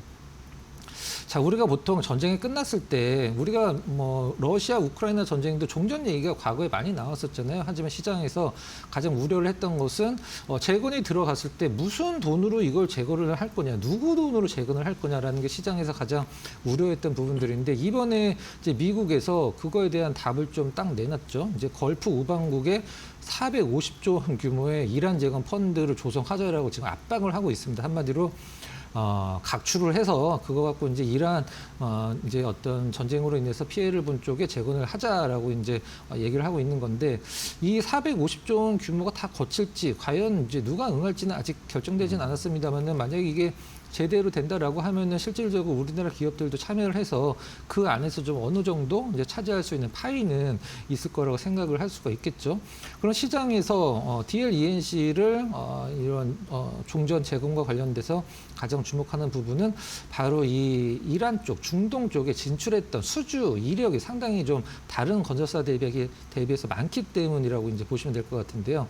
뭐 가스전이라든가 아니면 석유 플랜트, 그다음에 댐 공사 이런 것들로 인해서 이제 중동 쪽에 많이 진출해 있고 현재도 이제 지사를 운영을 하고 있기 때문에 이 부분이 부각이 돼서 이제 DLENC가 시장에서 다른 건설사 대비 이제 거래량이나 아니면은 주가는 상당히 좋다라고 보시면 될 것 같고 또 우리나라 안에서도 다른 모멘텀이 좀 있죠. 5,500억짜리 이제 동제조 복합 발전소를 단독 수주했다. 이 동제조 복합 발전소가 이제 친환경 발전소라고 보통 얘기를 하는데 우리가 수소를 이용해서 이제 발전을 할 수도 있는 그런 이제 발전소죠. 2030년 준공 목표하는. 그리고 DLENC를 또 다른 쪽에 가장 큰 모멘텀이라고 한다라고 하면 바로 이제 소형 원전 모듈이죠. SMR 관련돼서 뭐 가장 큰 모멘텀을 갖고 있는 기업이죠. 이제 미국의 엑스에너지와 이제 SMR 표준 설계 계약을 체결했기 때문에 SMR 글로벌 밸류체인 안에 들어가 있는 게 바로 DLENC죠. 정리를 하면은 일단은 중동 쪽에 또 이란 쪽에도 수주 이력이 상당히 좀 많고 그다음에 얼마 전에 5,500억짜리 발전소도 수주를 했고 SMR 관련주로서 가장 부각이 될 수 있는 건설사가 DLENC다. 이렇게 정리를 하면 될 것 같습니다. 네, 알겠습니다. 자, 이란 쪽에는 아직까지도 이 컨택 라인이 있다고 하죠. DLENC는. 그런 면에서 가장 지금 이란 재건의 수혜주로 부각을 받고 있습니다. 이 DLENC 잘 지켜보시고요. 자, 첫 번째 섹터 대 섹터 대 봤고 이번에 두 번째 섹터 대 섹터로 바로 이어가겠습니다. 어떤 섹터가 오르고 떨어질지. 자, 오늘 그래도 선방해주고 있는 업종 중에 하나가 증권주입니다. 최근에 사실 증권주들이 조정을 꽤나 많이 받았었는데 약간의 반등이 나오고 있는 상황이고 반면에 최근에 가장 좋았던 코스닥을 많이 이끌면서 코스닥 시총 상위주들 중에 이 반도체 소부장 종목들이 많이 막 치고 올라왔었는데 오늘은 어제부터 약간씩 이제 반도체 소부장들이 힘이 빠지는 모습이 나타나고 있습니다. 자, 먼저 상승하는 섹터, 증권주부터 좀 보겠습니다. 자, 증권주는 뭐 시장에 대한 많은 뭐 투자자들, 국민들의 관심은 여전히 이어지고 있는데 이게 주가로는 뭐 바로바로 반영은 안 되는 것 같습니다. 어떻게 증권주 보세요? 네, 지금 이제 시장에서 여러분들이 코스피 차트를 이제 꺼내셔서 거래량을 보시면은 거래량이 이렇게 떨어지고 있습니다. 이것과 관련돼서 이제 거래량만 보신 다음에 증권주 거래량이 이렇게 떨어지면은 이제 브로커리지 수익도 수수료 수익도 이제 조금씩 줄어들 거고 이제 걱정이네라고 이제 생각을 하실 수도 있는데 증권주는 거래량은 중요하지 않죠. 브로커리지 수익은 거래 대금이 중요합니다. 실제적으로는 거래량은 이렇게 줄어들고 있는데 거래 대금은 거의 이상이 없이 올해 평균적인 거래 대금보다 오히려 위에 있는 상황이에요. 얼마 전에 이제 이 거래 대금과 관련돼서 분석 기사가 하나 좀 나온 적이 있었었는데 하루 거래 대금이 굉장히 뭐 큰 폭으로 좀 줄어들고 있다 이런 식으로 표현이 좀 나왔었는데 정말 잘못된 분석 기사고요. 실질적으로 연중 우리나라에서 가장 최고 거래 대금을 찍었던 적이 4월 말이랑 이제 5월 초가 이제 가장 많은 거래량을 찍었던 이틀인데요. 그날만 유독 많았을 뿐이지 그날과 비교하면 거래 대금이 줄어들 수밖에 없죠. 근데 지금 현재 거래 대금은 올해 평균 거래 대금 대비해서 훨씬 더 위에 있기 때문에 2분기에 증권사들의 거래 대금과 관련된 브로커리지 수입을 걱정하는 것은 조금 기우다라고 좀 말씀을 드리고, 지금 증권사가 또 돈을 가장 많이 버는 것 중에 하나가 또 이 신용융자 B2죠. 실질적으로는 여러분들이 이제 가끔가다 온라인 증권사나 아니면은 이런 어떤 뭐 오프라인 증권사도 마찬가지긴 합니다만 평생 수수료 무료 계좌 뭐 이런 거 이벤트를 할 때가 있어요. 그러면은 이런 생각을 하실 수가 있습니다. 아니, 증권사가 수수료를 무료로 했지만 뭘로 돈을 벌겠다는 거지? 증권사들은 실질적으로 이 여러분들한테 돈을 빌려주고 미수나 신용으로 돈을 빌려주고 그걸로 인해서 받는 이자가 상당하죠. 실질적으로 그걸 노리는 거죠. 증권사에서는. 연이자가 거의 뭐 고리대금이라고 할 정도로 높기 때문에 이분과 관련돼서 B2가 엄청 증가하고 있다는 뉴스 하루 지나면은 계속 나오는 거 여러분들이 아마 확인하실 수 있을 텐데, 이런 것들이 바로 증권사의 엄청난 수익으로 또 연결이 되는 부분이거든요. 그리고 지금 현재 증권주들이 어떤 지수 흐름 대비해서 좀 처진 건 사실이죠. 실질적으로는. 근데 증권주 흐름은 시장이 올라갈 때 조금 약간 뒤늦게 따라 올라가고 이런 부분들이 있기 때문에 이번에 이제 다시 코스피가 최고점 수준까지 올라가는 상황에서 조금 뒤늦게 따라가는 것은 전혀 이상한 부분이 아니거든요. 그렇기 때문에 증권주들 정리를 하면 시장에서 증권주를 뷰를 안 좋게 본다는 것은 그 시장이 이번에 이제 상승세가 이미 꺾였다라는 것을 염두에 두고 증권주를 안 좋게 보는 거거든요. 시장이 계속 가면 증권주는 99% 아니라 100% 같이 갑니다. 그리고 2분기 실적, 3분기 실적은 앞서서 제가 설명드렸던 것과 같이 B2의 증가, 그리고 거래 대금의 어떤 유지 이런 것들로 인해서 뭐 걱정은 안 하셔도 될 것 같고, 코스피 시장이 계속 더 간다라고 하면 증권주는 그 흐름을 맞춰가니까 계속적으로 관심을 보여야 될 섹터 중에 하나가 증권주다. 이렇게 정리를 해보도록 하겠습니다. 네, 알겠습니다. 자, 증권주는 뭐 이제 7월 들어서면 또 실적 시즌으로 접어드니까 그때 실적 좋은 업종 뭐지? 라고 하면은 뭐 다섯 손가락 안에 드는 건 뭐 증권주가 또 들어갈 수밖에 없습니다. 그런 취지에서 미리미리 증권주들을 잘 한번 쉬고 있을 때 살펴봐야 될 것 같고요. 자, 다음은 하락하는 섹터입니다. 반도체 소부장은 어떻게 봐야 될까요? 위원님, 반도체 소부장이 뭐 좋다. 이제 뭐 삼성전자, 하이닉스랑 키 맞출 거다라는 이야기는 나왔는데 어쨌든 시세는 한번 확 주고 나서 지금 쉬고 있거든요. 지금 어떻게 해야 될까요? 지금 이제 방금 그 앵커께서 이제 표현하신 단어 중에 이제 쉬고 있다라는 게 정말 딱 맞는 표현이라고 좀 생각을 하는데요. 그동안에 너무 단기 급등으로 올랐기 때문에 뭐 오늘 어떤 차익 실현이나 조정과 관련된 부분에서 생각보다 좀 세게 나오는 조정들이 있거든요. 이런 부분들이 시장에서 이제 코스닥 지수를 마이너스로 표현하는 부분일 텐데, 코스닥 지수가 마이너스면 당연히 소비장들이 안 좋은 거죠. 오늘 반도체 소부장과 관련돼서 또 다른 쪽으로 봤을 때 삼성전자, 하이닉스가 그래도 기존과는 좀 약간 약하긴 합니다만 빨간불을 켜고 있는 상황 가운데서 소부장들이 대체적으로, 다는 아니긴 합니다만은 전반적으로 약세를 보여주고 있다는 점은 저는 일단은 뭐 몇 가지 이유가 있을 수 있긴 합니다만은 저는 단기적인 어떤 급등에 대한 차익 실현이 가장 좀 크다라고 생각을 하고 있고, 개인적인 생각을 하나 좀 말씀을 드리면 이제 이 코스닥 소부장들이 최근에 가장 올랐던 부분들을 이제 촉발시켰던 부분이 어떤 거냐면, 최태원 회장이 대만 GTC에서 뭐 생산량 웨이퍼를 2배 정도 이제 5년 내에 이제 늘리겠다라고 얘기를 한 부분이 코스닥 그 소부장 종목군들의 상승의 출발 라인이었었는데, 이거는 이제 표현만 다른 거지 사실 지금 SK 하이닉스가 용인이나 뭐 이런 데서 실질적으로 이제 클러스터를 만들고 있는 어떤 결과물을 그냥 다른 식으로 표현을 한 겁니다. 최태원 회장 같은 경우는 원래는 용인에서 지금 4기패까지 건설이 된다라고 하면은 사실 생산량이 2배 이상 늘어나는 건 당연한 부분이거든요. 근데 그런 부분들이 시장에서 한번 재조명됐기 때문에 이게 이제 반도체 소부장들의 주가를 한번 크게 움직였는데, 정리를 하면 저는 반도체 소부장들 중에 사실 엄밀히 얘기해서 절반 이상은 지금의 시가총액이나 상승을 수치로 설명할 수 있는 기업은 절반이 안 된다라고 생각을 하고 있습니다. 실질적으로는. 근데 일단 미래 어떤 28년도나 29년도에 우리가 흔히 얘기하는 포워드 펄을 적용을 해서 펄을 굉장히 멀티플을 높게 적용을 시켜주고 있는데, 지금 오늘의 조정을 봤을 때 그동안에 좀 사고 싶었는데 지난주 말서부터 이번 주 월요일까지 단기 급등으로 해서 좀 가격적으로 부담을 느끼셨던 기업들은 이렇게 좀 조정 줄 때 조금씩 분할 매수 전략으로 갖고 가시는 게 가장 좀 어떤 스마트한 전략이 아닐까라는 생각을 좀 하고 있습니다. 알겠습니다. 자, 그러면 말 나온 김에 섹터 대 섹터에서 이번에는 말씀해 주신 그런 반도체 소부장 중에 지금 좀 기회를 주고 있는 종목들이 있을 거 아닙니까? 어떤 거 보세요?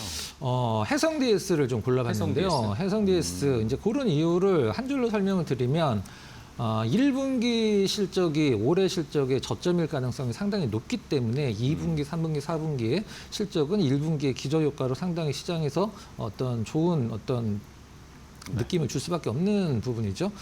해성 DS를 주목하는 이유를 한 3가지 정도를 압축해서 말씀드리면 이제 리드 프레임 부분이 이제 가장 유명하긴 하죠.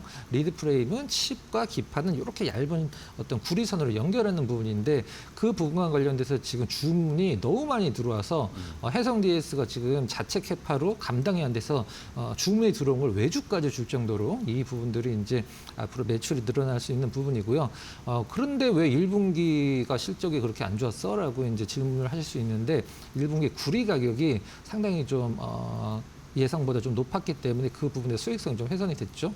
그 다음에 제가 생각하는 가장 중요한 부분을 설명을 드리면 일제 해성 DS도 이제 AI 데이터 센터 밸류체인에 들어갈 가능성이 상당히 높아진 부분이 바로 히트 슬러그라는 부분이죠. 이제 히트 슬러그 같은 경우는 열이 나는 이제 반도체 칩 에다 붙여서 냉각 장치를 연결해주는 냉각 철판이라고 생각하시면 되는데 이게 지금 미국에서는 생산할 수 있는 기업이 단 하나도 없죠. 그래서 지금 이 해성 DS가 이 히트 슬러그를 이제 미국 빅테크 향으로 공급하기 위해서 퀄 테스트를 받고 있는데 이게 잘하면은 빠르면 2분기 후반도 가능할 수도 있고 3분기 내에는 이제 가능하다라고 보통 얘기를 하는데 만약에 이 히트 슬러그를 해성 DS가 퀄 테스트를 통과를 해서 납품하기 시작한다라고 하면은 상당히 해성 DS가 시장에서 가장 주목받는 종목이 될 가능성도 상당히 높죠. 왜 그러냐면 데이터 센터 밸류 체인에 바로 들어갈 수 있는 부분이니까요. 네. 이제 패키지 기판 같은 경우는 이제 DDR4에 원래 집중을 했던 쪽이기 때문에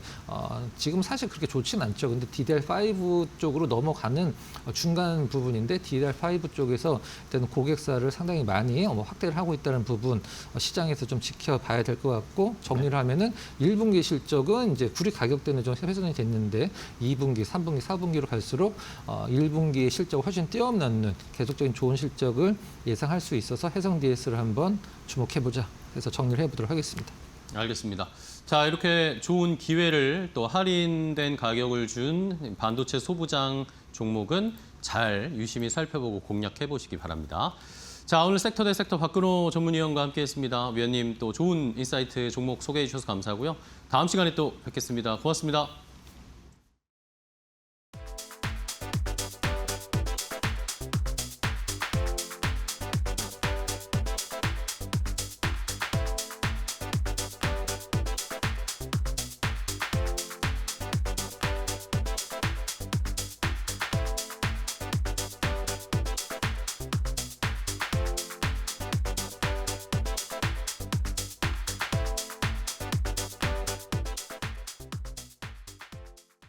컴퍼니 인사이드 모토로라 편 1940년 제2차 세계대전의 포화가 유럽을 집어삼키던 시기 당시 군대의 통신은 원시적이었습니다.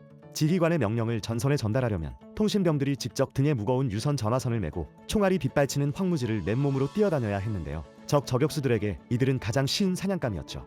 선이 끊기면 소대는 고립되었고 고립은 곧 몰살을 의미했습니다. 수많은 청년의 목숨이 그 가느다란 전화선 하나에 위태롭게 매달려 있던 그때 전장의 비극을 멈추고 인류의 목숨을 구한 한 기업이 등장합니다. 바로 모토로라인데요. 1928년 미국 시카고의 한 구석에서 폴 갤빈이라는 사내가 창업한 갤빈 제조회사. 이들의 첫 사업은 거창한 통신 장비가 아니라 당시 사치품이던 자동차에 장착하는 라디오를 만드는 것이었습니다. 이름하여 모토로라. 움직이는 자동차와 축음기를 합친 단어였죠. 하지만 현실은 처참했습니다. 기술력이 턱없이 부족했던 탓에 차에서 라디오를 조금만 틀면 자동차 배터리가 통째로 방전되거나 타버리기 일쑤였습니다. 차를 망치는 쓰레기 기계라는 비웃음 속에서 회사는 매달 부도 위기를 넘나드는 삼류 중소기업에 불과했는데요. 그러나 이들에게 가혹했던 시련의 계절은 곧 인류 역사상 가장 거대한 기회의 전장으로 바뀌기 시작합니다. 1939년 2차 세계대전이 발발하자 미 국방부는 전령들의 무고한 희생을 막기 위해 선이 필요 없는 무선 통신 장비를 공모합니다. 내로라 하는 대기업들은 모두 고개를 저었죠. 주파수가 끊기지 않으면서 군인 한 명이 가볍게 들고 다닐 수 있는 무전기를 만든다는 건 당시 기술로 불가능에 가까웠으니까요. 하지만 켈빈 제조회사의 엔지니어들은 이 무모한 도전이 곧 수많은 청년의 목숨을 살릴 유일한 길임을 직관했습니다. 그들은 집념 하나로 연구실에 틀어박혔는데요. 방수 문제를 해결하기 위해 장비를 물에 담그고 영하의 혹한 속에서도 배터리가 얼지 않도록 수천 번의 테스트를 거듭했습니다. 그렇게 1940년 가을 인류 역사상 최초의 등가방형 워키토키 SCR-300이 세상의 빛을 보게 됩니다. 효과는 기적적이었습니다. 고립되었던 소대들이 이 무전기 하나로 실시간 부대 통신을 주고받으며 살아남기 시작한 건데요. 전령이 목숨을 걸고 뛰지 않아도 몇 초 만에 후방의 포병 지원을 요청할 수 있게 된 것이죠. 전쟁이 끝난 후 이들은 사명을 아예 자신들의 브랜드였던 모토로라로 바꿉니다. 그리고 그들의 집념은 인류의 시선을 지구 넘어 우주로 이끌었죠. 1969년 7월 20일 아폴로 11호가 달 표면에 착륙합니다. 우주 비행사 닐 암스트롱이 인류 최초로 달에 발을 내디디며 지구의 안방까지 선명한 목소리를 배달한 핵심 통신 장비. 그것이 바로 모토로라가 미국 항공우주국과 함께 만든 독점 기술이었습니다. 2011년 휴대폰을 만들던 모토로라 모빌리티는 매각되었지만 그들의 진짜 영혼이자 본가였던 모토로라 솔루션은 오늘날에도 전 세계의 경찰관, 소방관, 그리고 재난 현장의 구조대원들의 손에 어김없이 쥐어져 있습니다. 자동차 배터리를 태우던 무모한 실수에서 시작해 전쟁터의 청년들을 구하고 달의 목소리를 전하기까지 겉으로 보이는 화려한 IT 트렌드 뒤에서 인류의 생명선을 묵묵히 이어온 기업, 바로 모토로라입니다.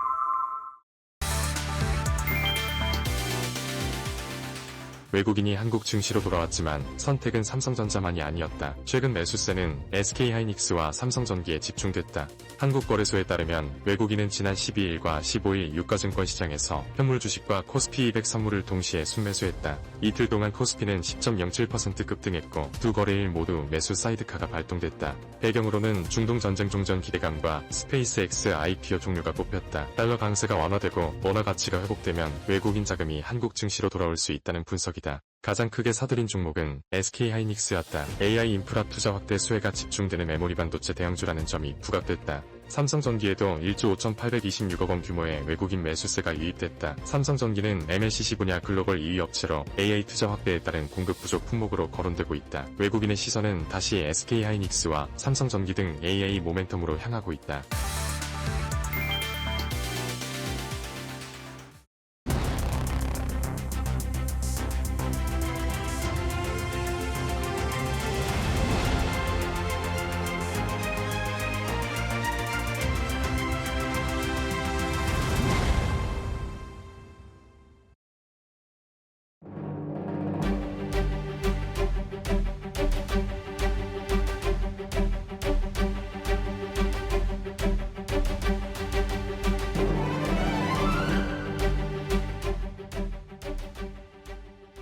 시장 이야기 시간으로 이어가 보도록 하겠습니다. 오늘 우리 시장은 중동의 리스크를 해소하면서 코스피는 2%에 가까운 상승분을 여전히 유지하고 있고요. 8,700선 웃도는 모습 나타나고 있습니다. 코스닥은 반면에 오늘 좀 조정을 받고 있는 모습인데 앞으로 양 시장의 분위기 어떻게 흘러가고 우리가 또 시장 대응 어떻게 해야 되는지 알아보도록 하겠습니다. 루체 인베스트의 오현진 팀장과 함께 알아봅니다. 안녕하십니까? 네, 반갑습니다.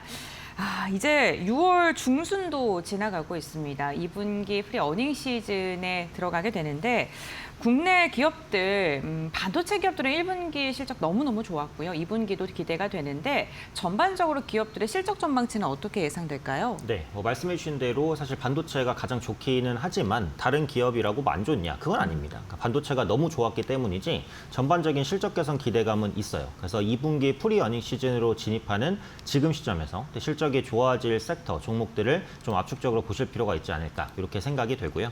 일단 주요 상장사의 2분기 영업이익은 1분기 대비 92% 급증할 것으로 봅니다. 그래서 주요 대형사 313개 컨센서스가 있는 대기업 중심으로 본 거고요. 당연히 이제 삼성전자, SK하이닉스가 실적을 선도합니다. 그래서 삼성전자는 88조 원, SK하이닉스 62조 원, 역대급 실적을 다시 한번 경신할 것으로 보입니다. 2분기에도 모바일 D램이라든지 SSD 값의 상승이 있었기 좋았기 때문에 자연스럽게 실적 개선에 도움이 된다라고 보시면 되겠고요. 특히 삼성전자는 하반기 파운드리 흑자 전환 기대감까지도 있습니다. 최근에 구글의 TPU 그 입출력 단자 관련된 수주 소식이 있었고 어제는 또 테슬라의 뉴럴링크 수주 소식이 있었습니다. 그래서 파운드리 실적 개선까지 더해진다라고 한다면 메모리에 더해서 실적 컨센을 추가적으로 올려야 되는 게 아닌가 이런 생각도 들고요. 수출도 좋았습니다. 그래서 5월 수출을 보면 전년 동월비 53% 증가했는데 이게 877억 달러 역대 최대 실적입니다. 그래서 반도체 수출이 170% 증가하면서 전체 실적을 견인했지만 반도체를 빼도 한 16% 수출이 증가하는 모습이 나타났어요. 그래서 LNG선을 비롯한 이제 조선주 실적 좋았고요. 특히 화장품 수출이 24% 증가하면서 역대 최대를 경신을 했습니다. 그래서 지역별로 보면 미국과 중국 지역을 중심으로 수출이 크게 급증하는 모습, 당연히 2분기 실적에도 도움을 줄 것이라고 생각을 합니다. 그래서 과도한 반도체 쏠림이 그동안 좀 있었어요. 그래서 물론 실적으로 보면 반도체가 가장 좋지만 호실적이 예상되는 다른 섹터는 좀 과도하게 밀린 감이 없지 않습니다. 근데 오늘 보시면은 방산주도 올라오고 또 신재생 관련주도 올라오고 건설주 올라오고 그러니까 실적이 좋지만 낙폭이 컸었던 섹터 중심으로 분명히 좀 저가 매수가 들어오는 흐름들이 나타난다라고 보거든요. 그래서 반도체 이외에 2분기 실적 개선 기대감이 있는 섹터들을 하나씩 좀 살펴보시면 좋을 것 같습니다. 네, 알겠습니다. 그렇다면 오늘 이 시간에서 또 호실적이 기대되는 반도체 외 섹터들도 저희가 한번 알아보고자 하는데요. 최근에 증권주들이 조정을 보이다가 2분기에는 실적 기대감이 또 다시 좀 커지고 있는 듯한 모습입니다. 아무래도 투자를 많이 하시니까 실적도 좋을 것 같은데 주가의 반등도 가능할까요?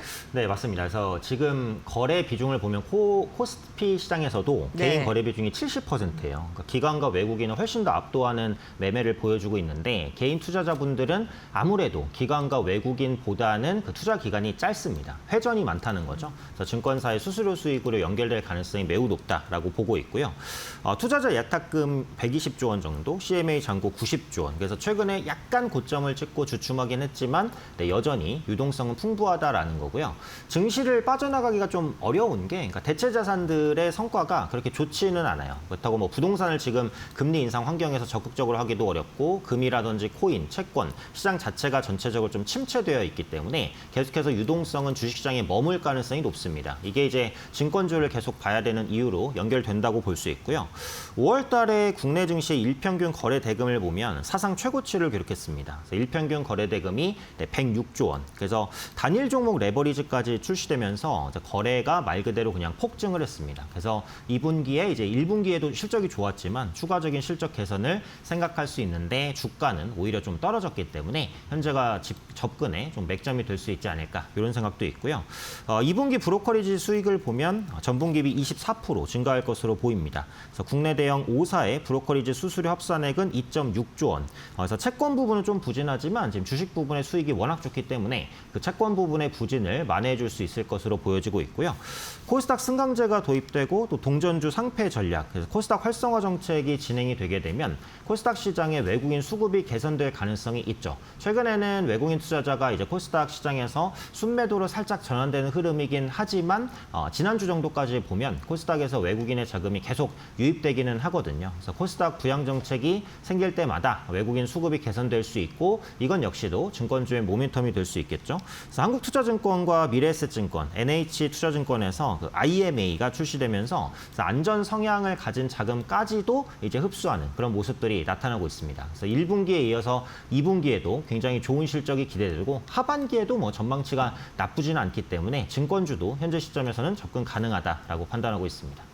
네, 알겠습니다. 증권 관련된 기업들 역시나 지금의 위치가 매력적인 구간이다라고 이야기를 해주셨고요. 최근에 뭐 역사적인 저평가 구간이다라는 이야기를 듣고 있는 대표적인 섹터 가운데 하나가 엔터주들도 빼놓을 수 없을 것 같습니다. 사실 K컬처는 세계적으로 점점 더 유명해지고 있는데 시장 대비 엔터주들의 주가는 너무나도 아쉬운 움직임 보여주고 있거든요. 근데 이제 좀 바닥 듣고 반등하는 게 아니냐 이러한 이야기들 나오고 있는데 저희가 어떤 부분 주목하면 좋을까요? 네, 그래서 엔터도 진짜 반도체 피해 섹터입니다, 사실. 네. 반도체가 수급을 다 빨아가다 보니까 엔터에서도 많이 빠져나갔고 악재가 별로 없거든요. 네. 찾기가 힘든데 지금 엔터 4사의 포워드 BER이 19배 정도, 그러니까 역사상 거의 최하단까지 왔기 때문에 여기서 더 밀리기도 어렵다라고 생각을 합니다. 엔터 4사의 스포티파이 월 청취자 수를 보면 2.5억 명을 돌파했어요. BTS에 대한 컴백 효과도 있었고 고연차 아티스트 그리고 저연차 아티스트까지 꾸준하게 호응이 이어지는 모습입니다. 그래서 특정 아티스트 의존도가 줄어들고 있다는 것은 엔터주의 실적 안정성을 높이는 요인이기 때문에 긍정적이라고 볼 수 있을 것 같고요. BTS라든지 블랙핑크, 뉴진스 이런 대형 아티스트를 제외하고도 월 청취자가 1.8억 명, 그래서 저연차 AP의 성장도 굉장히 견고하게 좀 진행되고 있다라고 보시면 됩니다. 또 코어 팬덤이 유입되면서 그 구작 판매량이 증가하고 있는데, 그러니까 팬층이 단일 아이돌에 집중되면서 응원봉이라든지 머그컵이라든지 이런 MD 상품들도 상당히 마진이 높은데 좀 잘 팔리고 있는 편이고요. 신규 앨범 판매는 당연하고 지난 앨범까지도 판매가 견인이 됩니다. 그러니까 신규 아이돌 팬덤으로 들어가면 예를 들어서 그 아이돌이 이제 5집이다라고 했을 때 5집을 듣고 이제 팬덤이 됐을 때 1, 2, 3, 4집을 추가적으로 구매를 한다는 얘기죠. 이런 구작은 사실상 재고로 쌓여 있는 거기 때문에 판매가 될수록 이익 개선에는 극적인 효과를 낸다라고 보시면 됩니다. 그래서 실제로 이제 구작 판매량을 보시면 하이브는 169만 장, JYP 엔터 80만 장 넘고요. YG 엔터도 18만 장, 상당히 좋은 성과를 내고 있습니다. 앞으로도 이렇게 지난 앨범에 대한 판매가 꾸준히 증가할 가능성이 높다라고 보고요. 그래서 엔터는 이제 4사 모두 다 저는 긍정적으로 보기는 하는데 그래도 대장주인 하이브가 먼저 좀 치고 올라가줘야 나머지 종목을 견인할 것이다라는 생각은 있습니다. 일단 하이브가 1분기에 영업 손실을 냈어요. 1966억 원. 하지만 회계 처리 비용 때문에 일회성 손실이라고 보고 2분기부터는 빠른 실적 개선이 일어날 가능성이 높습니다. 그래서 BTS의 컴백 효과가 반영되는 게 2분기부터다라고 보시면 되겠고요.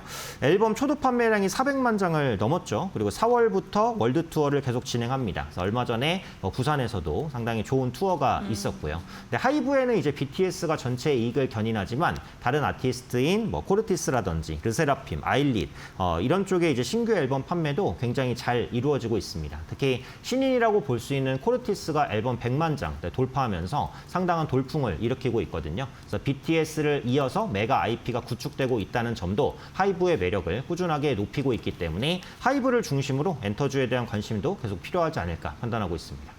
네, 하이브의 실적 개선과 함께 엔터주 전반적인 투자 심리가 우호적으로 흘러갈 것이다라고 이야기를 해주고 계십니다. 전 세계적으로 인정받고 있는 K컬처에 걸맞게 엔터주들 주가도 반등할 수 있을지 기대해 보도록 하겠습니다.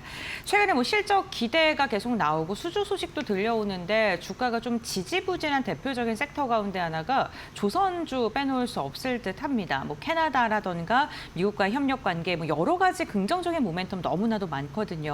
2분기 실적은 어떻게 예상하실까요? 네, 조선주도 참 모멘텀이 많지만 못 갔던 섹터였는데 오늘은 조금 이제 하나오션 중심으로 수급이 유입되고 있는 것 같습니다. 일단 실적도 괜찮을 것 같아요. 그러니까 2024년에 그 고가 수주 물량이 좀 많았거든요. 그게 반영되는 게 2026년 2분기, 그러니까 지금부터라고 보시면 됩니다. 그래서 노후선 교체 수요라든지 높은 선가가 유지되면서 수주 잔고가 계속 확대가 됐고요. 그래서 강달러에 따른 이제 수혜도 받았고 LNG선을 비롯한 특수선 부문도 독점에 가까운 수주로 이익 개선이 확대되고 있습니다. 지금 컨테이너선이나 벌크선 이런 것들은 이제 중국선사가 거의 다 가져가는 구조고요. LNG선이나 탱커선, FPSO, 잠수함 이런 것들은 국내가 거의 독식하는 구조입니다. 마진 부분은 특수선이 훨씬 더 높고 중국이 아직까지는 이 LNG선 부분에서 한국을 완전히 따라잡지는 못하고 있기 때문에 앞으로도 이런 특수선박 위주의 수주는 꾸준히 이어질 가능성이 높고요. 특히 핵추진 잠수함의 국내 건조가 기대됩니다. 그래서 기존의 디젤 잠수함 대비해서 잠항 시간이 굉장히 크게 확대가 되고요. 장거리 작전 수행에서도 상당히 유리해집니다. 이 핵추진 잠수함을 가지면 이제 핵 위협에서부터 어느 정도 벗어날 수 있어요. 그러니까 잠수함이라는 것 자체가 레이더에 잘 걸리지 않고 핵추진 잠수함은 디젤 잠수함보다 2배 빠르게 이동할 수 있습니다. 그러니까 이 정도의 속도로 이동했을 때 감지가 잘 안 되거든요. 그래서 핵을 가진 국가도 잠수함이 어디를 움직이고 있을지 모르기 때문에 해당 국가를 이제 쉽게 위협할 수 없는 핵 방어적인 그런 측면도 있습니다. 그래서 우리가 오래전부터 이 핵 추진 잠수함을 하고 싶었는데 어쨌든 이게 그 농축 우라늄을 쓰는 거잖아요. 그래서 미국이라든지 이런 국가들이 반대가 있었어요. 근데 우리가 최근에 하고 있는 그 전략은 우리는 고농축 말고 저농축으로 핵 추진 잠수함을 하겠다라는 겁니다. 그래서 이런 부분은 미국이 현재 허용해 주고 있는 것 같아요. 그러니까 지금 마스가 프로젝트로 미국이 한국이 없으면 조선 사업을 살릴 수가 없잖아요. 그러니까 미국은 한국 조선에 기댈 수밖에 없는 상황입니다. 그래서 우리가 이 틈을 노려서 그럼 미국의 조선업 우리가 재건해 줄 테니까 핵 추진 잠수함을 허용해 줘. 네, 이 정도의 빅딜이 있는 것으로 보여지고 있거든요. 그래서 이게 건조가 본격화된다라고 한다면 단가도 굉장히 비싸기 때문에 조선주에 충분히 모멘텀이 될 수 있을 것이다라고 보고 있고요. 특히 하나오션이 좀 주목도가 높아요. KDDX 건조 사업자로 선정이 됐습니다. 이게 한국형 이지스함인데 그 종합방공 전투 시스템입니다. HD 현대중공업이랑 수주 경쟁을 했었는데 이제 보안 부분에서 하나오션이 좀 더 높은 점수를 받았어요. 아무래도 하나오션은 그 한화 계열사, 하나 에어로스페이스나 이런 기업들이 있기 때문에 방산 부분에서 현대에 앞서 있기는 합니다. 그래서 이걸로 인해서 이제 이지스함에 대한 수주를 따냈는데 이게 수주 규모가 총 7.8조 원. 그러니까 이 정도면 LNG선 한 20척 정도 되는 규모니까 어마어마하다라고 보시면 될 것 같아요. 그리고 추가적으로 폴란드 잠수함 수주에 대한 기대감, 그것도 규모가 엄청나게 큽니다. 20조에서 30조 원까지도 갈 것으로 보여지고 있거든요. 그래서 이런 핵심 수혜를 또 한 몸에 안을 수 있는 건 또 하나오션이 되지 않을까 이런 생각입니다. 다만 이제 조선주는 그 업황 기대감과 실적 개선 속도 간에 괴리가 있어서 이걸 보셔야 돼요. 그러니까 대규모 수주 산업으로 실적 인식이 오래 걸리고 마스가부터 시작된 호재 노출도도 높고요. 도크에 대한 한계가 있기 때문에 무조건 수주가 들어온다고 막 생산할 수 있는 건 아닙니다. 그래서 실적이 좋아지는 속도가 기대치에 약간 못 미칠 수는 있어요. 그래서 이 부분을 염두하시고 조선주를 투자하실 때는 단기보다는 조금 더 긴 시각으로 그러니까 올해 말이나 뭐 내년까지 보유하겠다. 이런 성향을 가지시면 적합할 것 같고 단기간에 큰 수익을 노리겠다라고 하시면 조금 적합하지 않을 수 있겠다. 이 말씀은 드리고 싶습니다. 네, 알겠습니다. 오늘 뭐 증권, 엔터, 조선까지 해서 실적에 대한 기대감은 있지만 반도체 섹터의 쏠림 현상으로 인해서 상대적으로 소외받는 섹터군들에 대해서 정리를 해주셨는데요.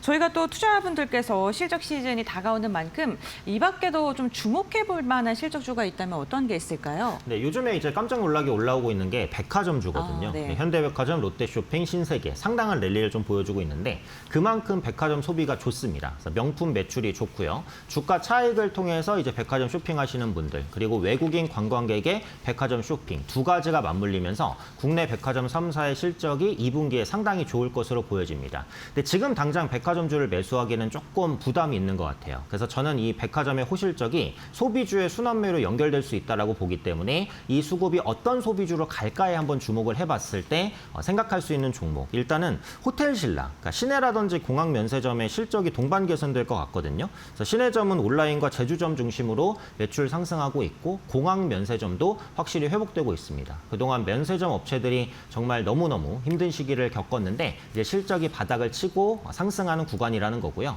지금 외국인 관광객의 유입이 엄청납니다. 올해 한 2천만 명까지도 유입될 수 있을 것 같아요. 지금 비싼 호텔 객실 대부분 만석이고 가격 인상에도 불구하고 빈 객실이 별로 없습니다. 그래서 호텔업이 지금 너무 좋기 때문에 오늘 주가 상승하고는 있는데요. 추가적인 상승 한번 노려보도록 하고요.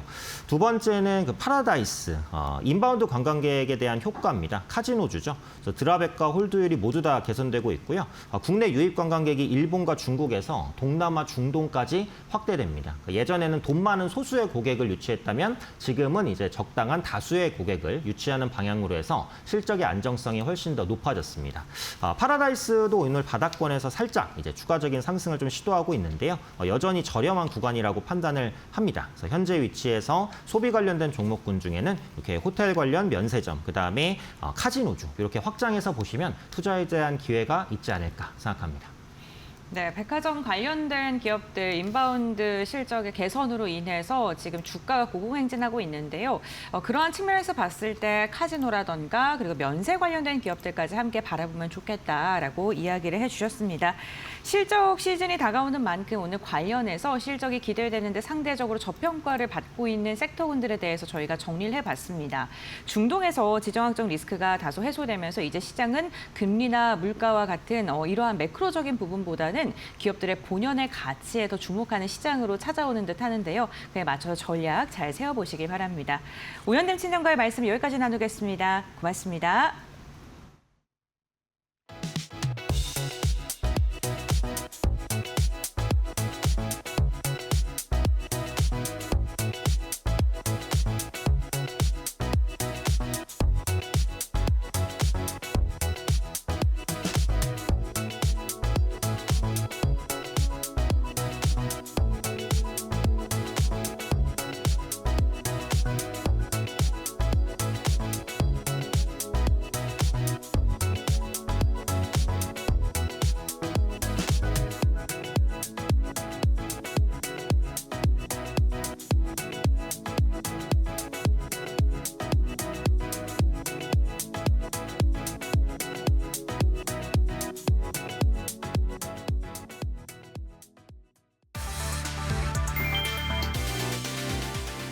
엔비디아가 5년 만에 대규모 회사처의 발행에 나섰다. 규모는 약 200억 달러, 우리 돈 30조 원 수준으로 알려졌다. AI 반도체 시장의 절대 강자도 투자 자금 확보에 본격적으로 나선 셈이다. 엔비디아는 미국 증권거래위원회에 투자 등급 후에 사채 발행 계획을 공시했다. 현재 보유한 부채 규모는 크지 않지만 AI 인프라 투자 경쟁이 갈수록 치열해지면서 선제적인 자금 조달에 나선 것으로 풀이됐다. 주목할 점은 시장 반응이다. 대규모 차입 계획에도 엔비디아 주가는 이날 3.5% 넘게 급등하며 사상 최고가 수준을 이어갔다. 투자자들은 이를 재무 부담보다 성장 투자 신호로 받아들였다. 메타와 알파벳, 아마존, 슈퍼마이크로 컴퓨터까지 AI 기업들은 최근 수백억 달러 규모의 회사채와 전환사채 발행에 나섰다. AI 패권 경쟁이 이제는 기술전이 아니라 자금전으로 확산됐다는 분석이 나왔다.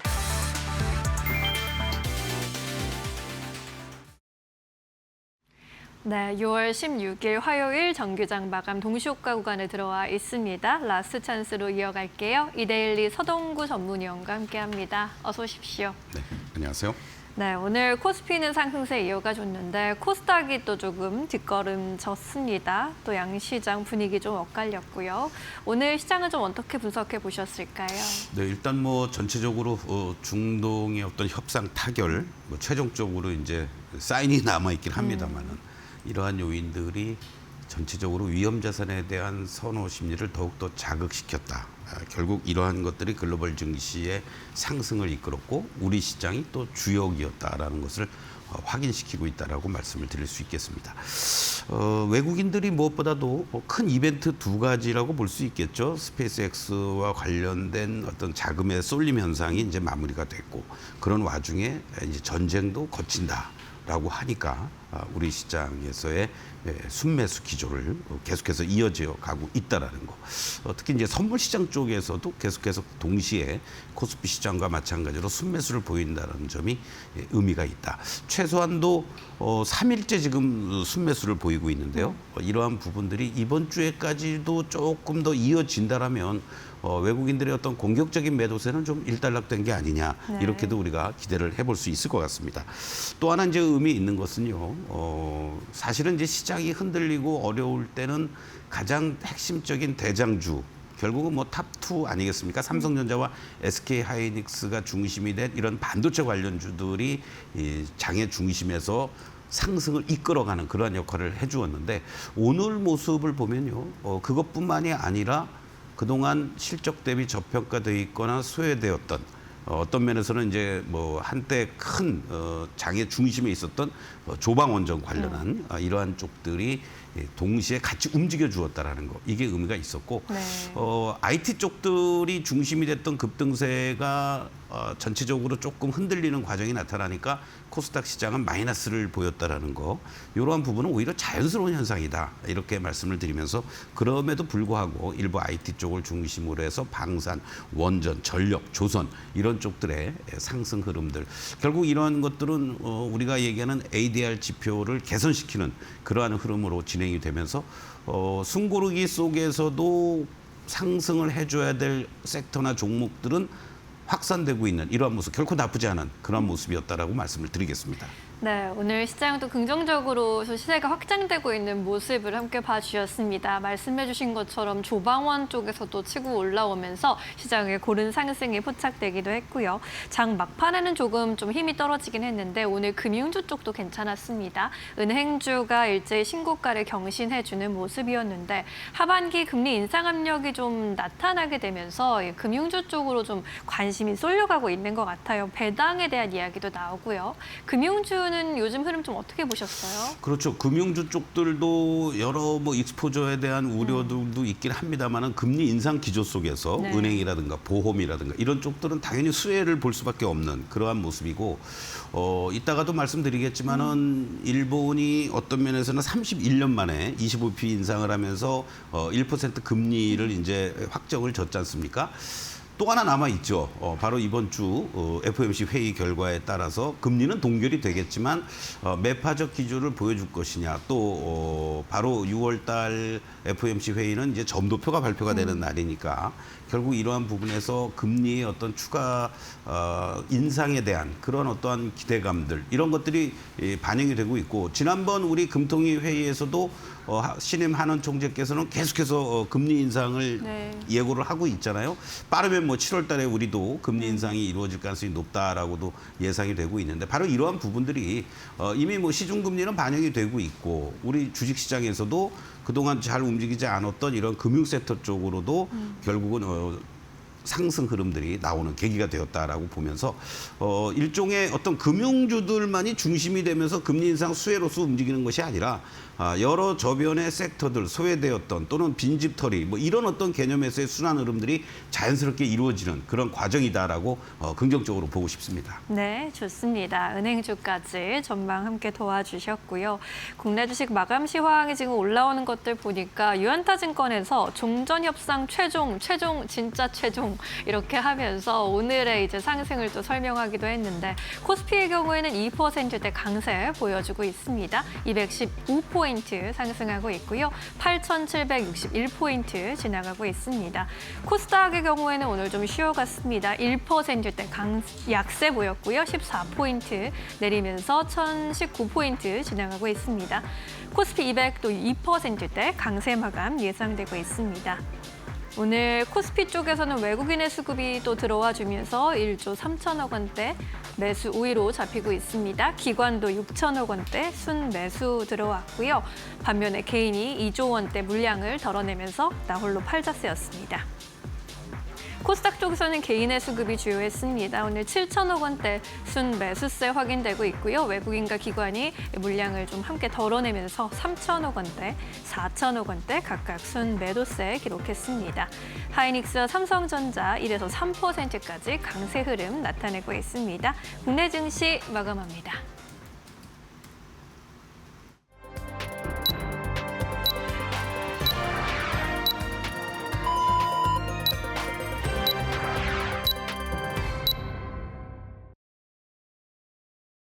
화요일장 우리 시장 마무리가 됐습니다. 미국과 이란의 종전 전자 서명에 대한 이야기 나오면서 오늘 코스피에서는 강한 시세가 분출됐고요. 시장의 분위기가 이제는 주식시장으로 다시금 좀 유입되는 모습 나타나고 있습니다. 외국인과 기관이 3거래일 동안 우리 시장에 연속으로 매수를 선택하고 있는데요. 트레이딩 뷰를 통해서 어떤 종목이 집중됐는지 한번 알아보시죠. 네, 오늘 반도체 기업들의 분위기가 매우 좋았습니다. 반도체 투톱의 분위기에 오늘 시장의 지수도 영향을 받는 듯 하는데요. 하이닉스는 4%가량의 강한 시세, 삼성전자도 1.7%의 오름세를 기록하는 데 성공을 했습니다. 삼성전자 하이닉스의 주가 추이가 긍정적인 방향성을 보이면서 관련된 지분을 갖고 있는 계열사들 역시나 분위기가 너무 좋은데요. SK스퀘어는 6%가량의 오름세, 삼성생명도 오늘은 1%가량의 상승 기조를 그리면서 마감하는 데 성공을 했습니다.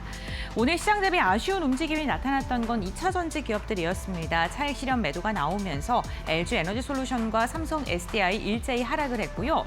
반면에 종전에 대한 기대감이 나오면서 주목받고 있는 섹터가 있죠. 바로 재건과 방산인데요.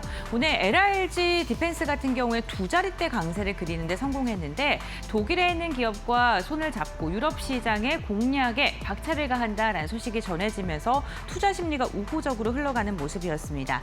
하나 에어로스페이스도 9%, 하나 시스템 역시나 오늘 일제히 상승 상승 마감하는 데 성공을 했습니다.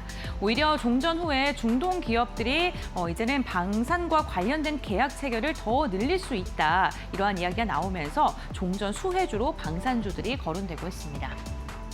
여기에다가 두산 에너빌리티는 오늘 5천억 원 규모의 수주 소식 전해지면서 3%가량의 오름세가 나왔고요. 조선과 해운 관련된 기업들도 종전 기대감 속에 매수세가 강력하게 유입됐습니다. 여기에다가 5월 들어서 대출이 좀 지속적으로 늘어나고 있다라는 소식이 전해지면서 금융 관련된 기업들도 전반적으로 분위기는 긍정적인 방향성 보여주고 있고요.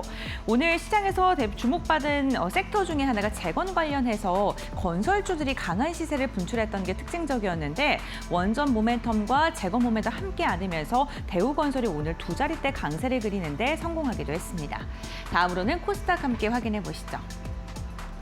네, 오늘 코스닥은 상대적인 약세장이 펼쳐졌습니다. 장중 내내 지지부진한 움직임이 나타났었는데요. 2차 전지 기업들이 전반적으로 좀 쉬어갔고요. 오늘 반도체 소부장 관련 기업들의 낙폭이 두드러졌던 하루였습니다.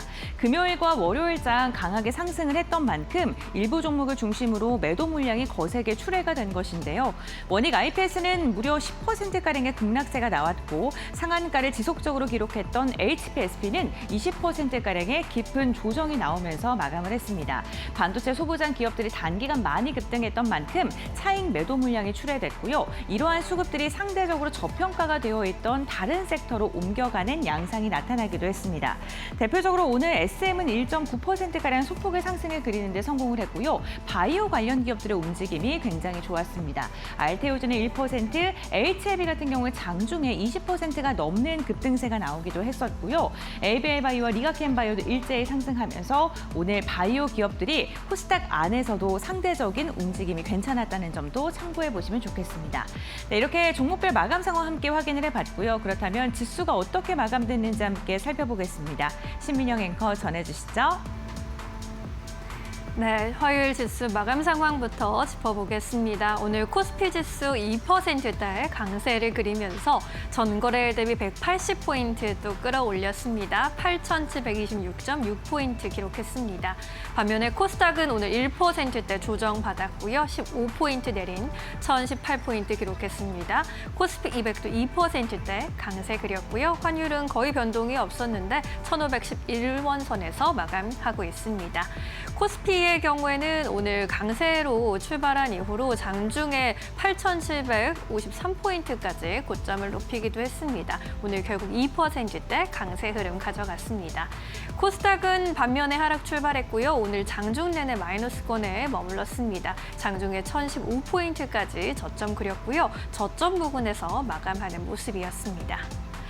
이어서 오늘 코스피 매매 동향 보시죠. 외국인이 1조 5천억 원대 순매수세로 들어와 줬습니다. 기관도 7천억 원대 순매수 행진 이어갔고요. 반면 개인이 팔자세 2조 1천억 원대 매도 우위 기록했습니다. 코스닥 쪽에서는 오늘 정반대 수급 흐름이었고요. 외국인과 기관 3천억 원대, 각각 4천억 원대 매도 우위 기록했습니다. 개인이 물량 소화하면서 7천억 원대 매수 우위 기록했습니다. 이러한 시장 속에서 오늘 외국인이 선택한 종목들 살펴보시죠. SK하이닉스, 삼성전기를 외국인이 선택했습니다. 삼성전기 오늘 200만 원 선 위에서 다시 마무리하는 모습 보여줬고요. 현대로템, LIG, DNA와 같은 방산주 쪽으로 수급이 쏠렸습니다. 하나금융지주 역시나 오늘 장중에 신고가를 경신하는 흐름이었습니다. 금리 인상에 대한 이야기 나오면서 금융주 전반 시세 괜찮았습니다. 코스닥 쪽에서는 VM, 테스, 하나마이크론과 같은 반도체 쪽으로 수급 쏠려갔고요. 2차 전지주 안에서 에코프로, 대주전자재료까지 이름을 올렸습니다. 대주전자재료는 실리콘 음극재 생산 능력이 부각된 가운데 오늘 6거래일 연속 강세 흐름 유지했습니다. 오늘 LIG 디펜스 앤 에어로스페이스 시세 체크해보고 가도록 하겠습니다. 독일의 기업과 유럽 안에서 방공 시스템 관련한 협력을 추진한다라는 기사가 나타나기도 했고요. 이에 따라 오늘 장 초반에 크게 튀면서 109만 7천 원까지 고점 찍기도 했습니다. 18% 급등 흐름 연출을 하면서 전거래일 대비 15만 원 이상 올랐고요. 102만 원 선에서 마감 지었습니다. 오늘 기관의 선택을 받은 종목들도 함께 보시죠. SK하이닉스와 SK스퀘어 삼성전자까지 나란히 자리했습니다. 이 밖에 조선주 분위기도 나쁘지 않았는데 국내 조선주들이 연초부터 수주를 열심히 해낸 결과 지금 6개월도 되지 않아서 연간 수주 목표의 절반 이상을 달성했다라는 기사가 부각되기도 했습니다. HD 한국조선해양의 경우에도 연초에 목표했던 수주의 62% 이상을 벌써 달성한 것으로 알려졌습니다. 이 밖에 또 키움증권, 증권주 전반의 분위기도 괜찮았는데요. 키움증권 가장 큰 폭으로 오르면서 증권 업종 시세를 이끌어줬습니다. 코스닥단 안에서는 바이오 종목 D&D 파마텍 위치해 있고요. PSK와 네페스, 두산테스나 그리고 기가비스 같은 반도체 종목도 올라왔습니다. 기가비스의 경우는 중국의 반도체 검사 장비 기업 쪽으로 또 공급 체결 소식이 어제장 마감 이후에 전해졌는데 오늘장의 시세에 또 반영되는 분위기였습니다. D&D 파마텍 시세 체크해보고 가도록 하겠습니다. 메시 치료제 지방 간염 신약과 관련해서 연내로 이제 기술 수출을 달성하겠다라는 회사 측의 발표가 있었고요. 핵심 제형을 이용해서 글로벌 메시 치료제 안에서의 시장을 선도하겠다는 포부가 또 돋보였습니다. 장중에 92,800원까지 고점 높여가는 분위기 연출했고요. 장중 고점 부근에서 마무리 지었습니다. 11% 급등하면서 91,600원에 종가를 만들어놨습니다. 네, 이렇게 해서 오늘 스코비 쏠린 종목들 위주로 점검해 보셨고요. 오늘 시장 마무리하면서 기억해야 할 포인트들 고은별 앵커와 함께 정리해 보시죠. 파이널 포인트 3가지 알아보도록 하겠습니다. 먼저 첫 번째 포인트 함께 확인해 보시죠. 오늘 방산과 재건 관련된 기업들이 동시에 오르는 특이한 장이었습니다. 미국과 이란의 종전 양해각서 체결 소식에 종전이 끝나고 나서 재건 수주에 대한 기대감, 여기에다가 종전 이후에 수주를 할 것이다라는 기대감이 함께 겹치면서 같이 오른 건데요. 특히나 방산 관련된 기업들은 중동양 방산 수출 재개에 대한 기대감이 커지고 있는데 방공망 관련된 사업을 하고 있는 기업들을 눈여겨봐야 된다라는 증권가의 분석이 쏟아지고 있습니다. 여기에다가 복구와 관련된 기대감은 재건 펀드를 검토하고 있는데 그 규모가 최대 3천억 달러의 규모로 지금 점쳐지고 있고요. 우리나라 기업들도 함께 참여할 것으로 알려지면서 오늘 건설 관련된 기업들까지도 강하게 시세를 분출했던 하루였습니다. 두 번째 포인트 함께 알아보도록 하겠습니다. 오늘 풍력 관련된 기업들의 오후장 시세를 굉장히 강하게 뿜어냈습니다. 미국 트럼프 행정부에서 풍력 발전 금지와 관련돼서 항소를 철회했다라는 소식이 전해진 건데요. 재생에너지와 관련된 정책 불확실성이 완화가 되면서 신재생 에너지 관련된 투자 심리가 강하게 살아나는 모습입니다. 국내에서도 풍력과 관련돼서 긍정적인 소식들이 전해지고 있죠. 기후금융촉진법을 추진하는 것은 물론이고요. 2034년까지 무려 790조에 달하는 기후금융 공급 계획을 설계하고 있는 만큼 국내 풍력 관련된 기업들의 주가가 오늘 강한 반등이 나왔습니다. 특히나 일부 종목을 중심으로는 가격 제한폭까지 오르면서 마감하는 분위기가 나타났는데요. 그동안 많이 엇눌렸었던 재생에너지들 과연 오늘을 기점으로 해서 강한 시세를 이어갈 수 있을지도 살펴보시죠. 세 번째 포인트도 함께 확인해 보겠습니다. 소비 관련된 기업들의 최근 분위기가 매우 좋습니다. 특히나 인바운드 관광객의 매출이 급증하고 있고 내수에서도 지금 매출이 괜찮게 나오고 있다라는 이야기가 전해지면서 실적 전망치가 지속적으로 상향되고 있는데요. 특히나 외국인들에게 K컬처가 인기를 끌고 있는데 여기에다가 원화 약세가 펼쳐지면서 외국인 소비의 확대가 당분간 지속될 것이라는 이야기가 나오고 있습니다. 특히나 백화점과 면세점, 여기에 카지노 관련된 기업들의 리레이팅이 기대되는데요. 엔화가 약세일 때 일본에 가서 명품 쇼핑을 했던 것처럼 지금 원화가 약세이기 때문에 우리나라에 와서 명품 쇼핑을 하고 있는 외국인이 기하급수적으로 늘어나고 있다는 점도 백화점과 소비주들에게는 긍정적인 전망으로 이어지고 있는 듯합니다. 과연 기술주와 소비주, 내수주들이 함께 오르는 장세가 당분간 이어질 수 있을지도 함께 살펴보시죠. 이렇게 세 가지 포인트 알아봤고요. 그렇다면 내일장, 우리 시장 어떻게 흘러가는지 전략 알아보도록 하겠습니다. 네, 화요일장 이렇게 마무리가 됐습니다. 오늘도 고생 많으셨습니다. 오늘 환율도 좀 안정되는 모습이었고요. 외국인 수급 이어지고 있고요. 코스피 괜찮았습니다. 코스닥만 또 함께 올라와주면 또 내일 더 좋을 것 같은데 내일 시장도 함께 전망해 보도록 하겠습니다. 위원님께서는 내일 시장 특징 어떻게 보고 계십니까?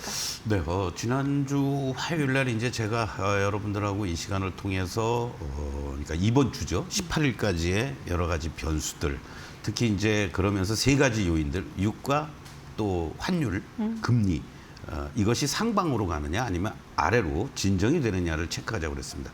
다행히 이제 종전에 대한 기대감으로 유가는 장중에 WTI 기준으로 7자를 보기도 했고요. 반면에 이제 환율은 조금 진정이 되긴 했지만 오늘 일본이 금리 인상을 했음에도 불구하고 엔화가 160엔 밑으로 내려오질 않았어요. 네. 그만큼 엔화의 약세 현상이 지속이 되다 보니까 우리도 1,500원, 10원, 20원 내외에서 계속해서 움직여주고 있는데 이러한 부분들이 우리 환율 기준으로 1,500원 이하로 빨리 가느냐. 그것은 일차적으로 엔화가 160엔 밑으로 내려오는지를 보면서 같이 체크를 하자라고 말씀을 드릴 수 있겠고 아까도 말씀드렸던 것처럼 일본의 금리 인상 그리고 ECB에서도 지난주에 금리 인상을 했죠. 다음 달이면 빠르면 우리도 금리 인상을 할 것으로 예상이 되고 있는데 그 관문이 일차적으로 FOMC 회의 이런 요인들이 있으면서 금리는 지금 뭔가 빠르게 안정을 못 찾아주고 있다. 미 10년물 국채금리도 4.45에서 왔다 갔다 하고 있고 30년물도 5% 밑으로 내려오긴 했습니다마는 바로 그러한 부분들이 FOMC 회의 결과를 기다리고 있는 게 아니냐.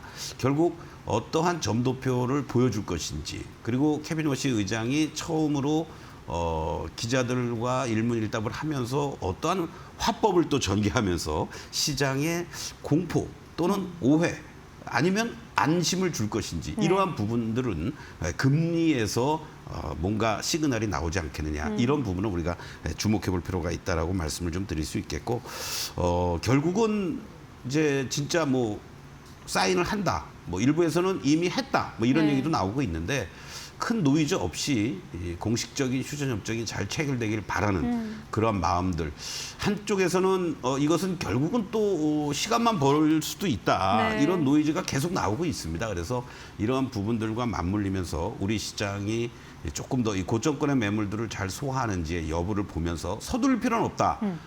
지금 현재 계속해서 말씀드리지만 급락을 이용해서는 저가 매수 일정하게 급등할 경우에는 현금 비중도 만들자라고 말씀드렸는데 이제는 오히려 쫄지는 말지만 모든 게 다 끝났다. 이제 바로 뭐 9천 넘어갈 거야. 라는 그런 것은 조금 우리가 뒤로 밀어놓고 현재 구간에서 적절한 저점 매수 고점 매도를 병행하는 게 좋을 것 같다라고 말씀드리겠습니다. 네, 사실 미국과 이란이 아직도 양측이 이야기하고 있는 바가 좀 상충되는 부분이 여전히 보이고요.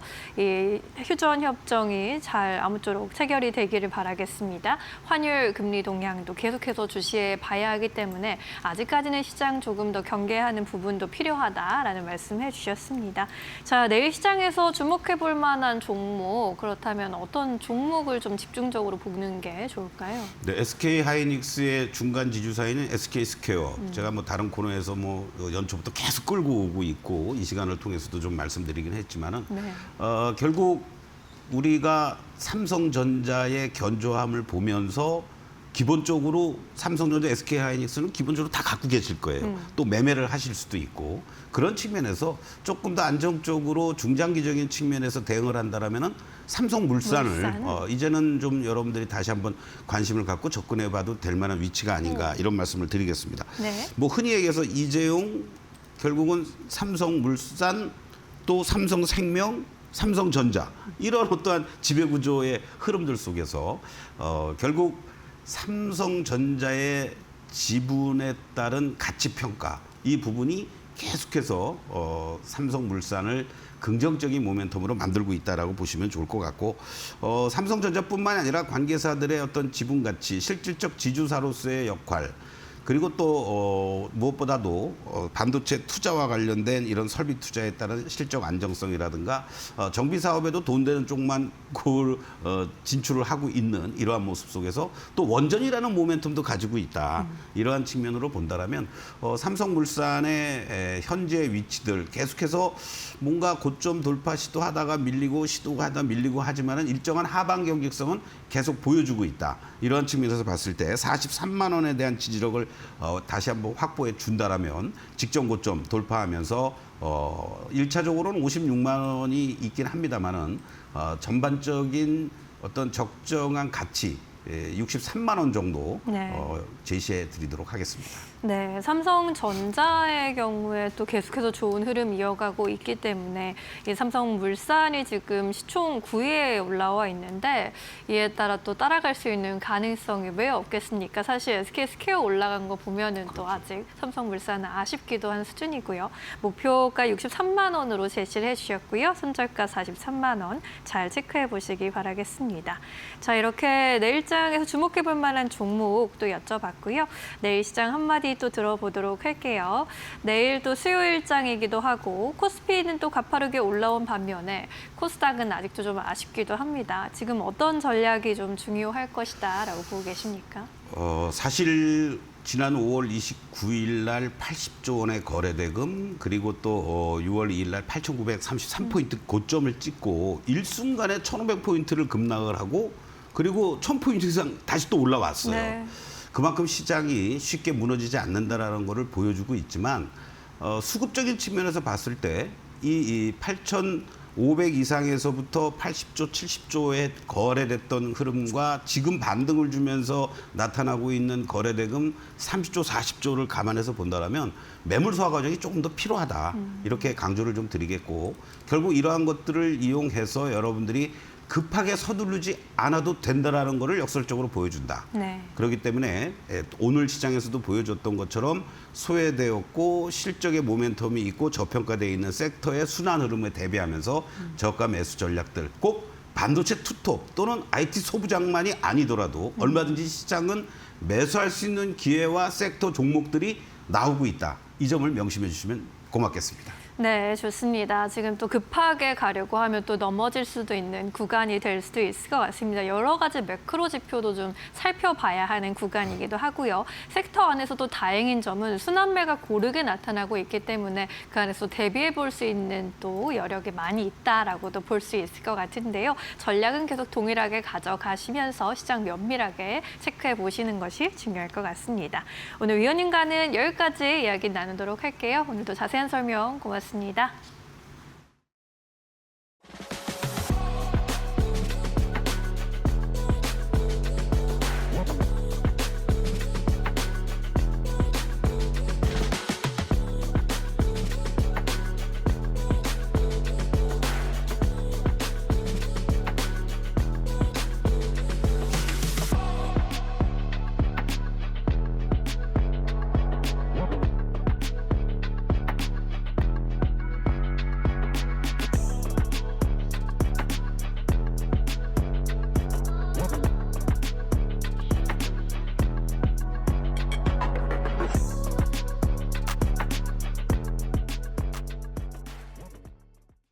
오늘 저희가 준비한 소식은 여기까지입니다.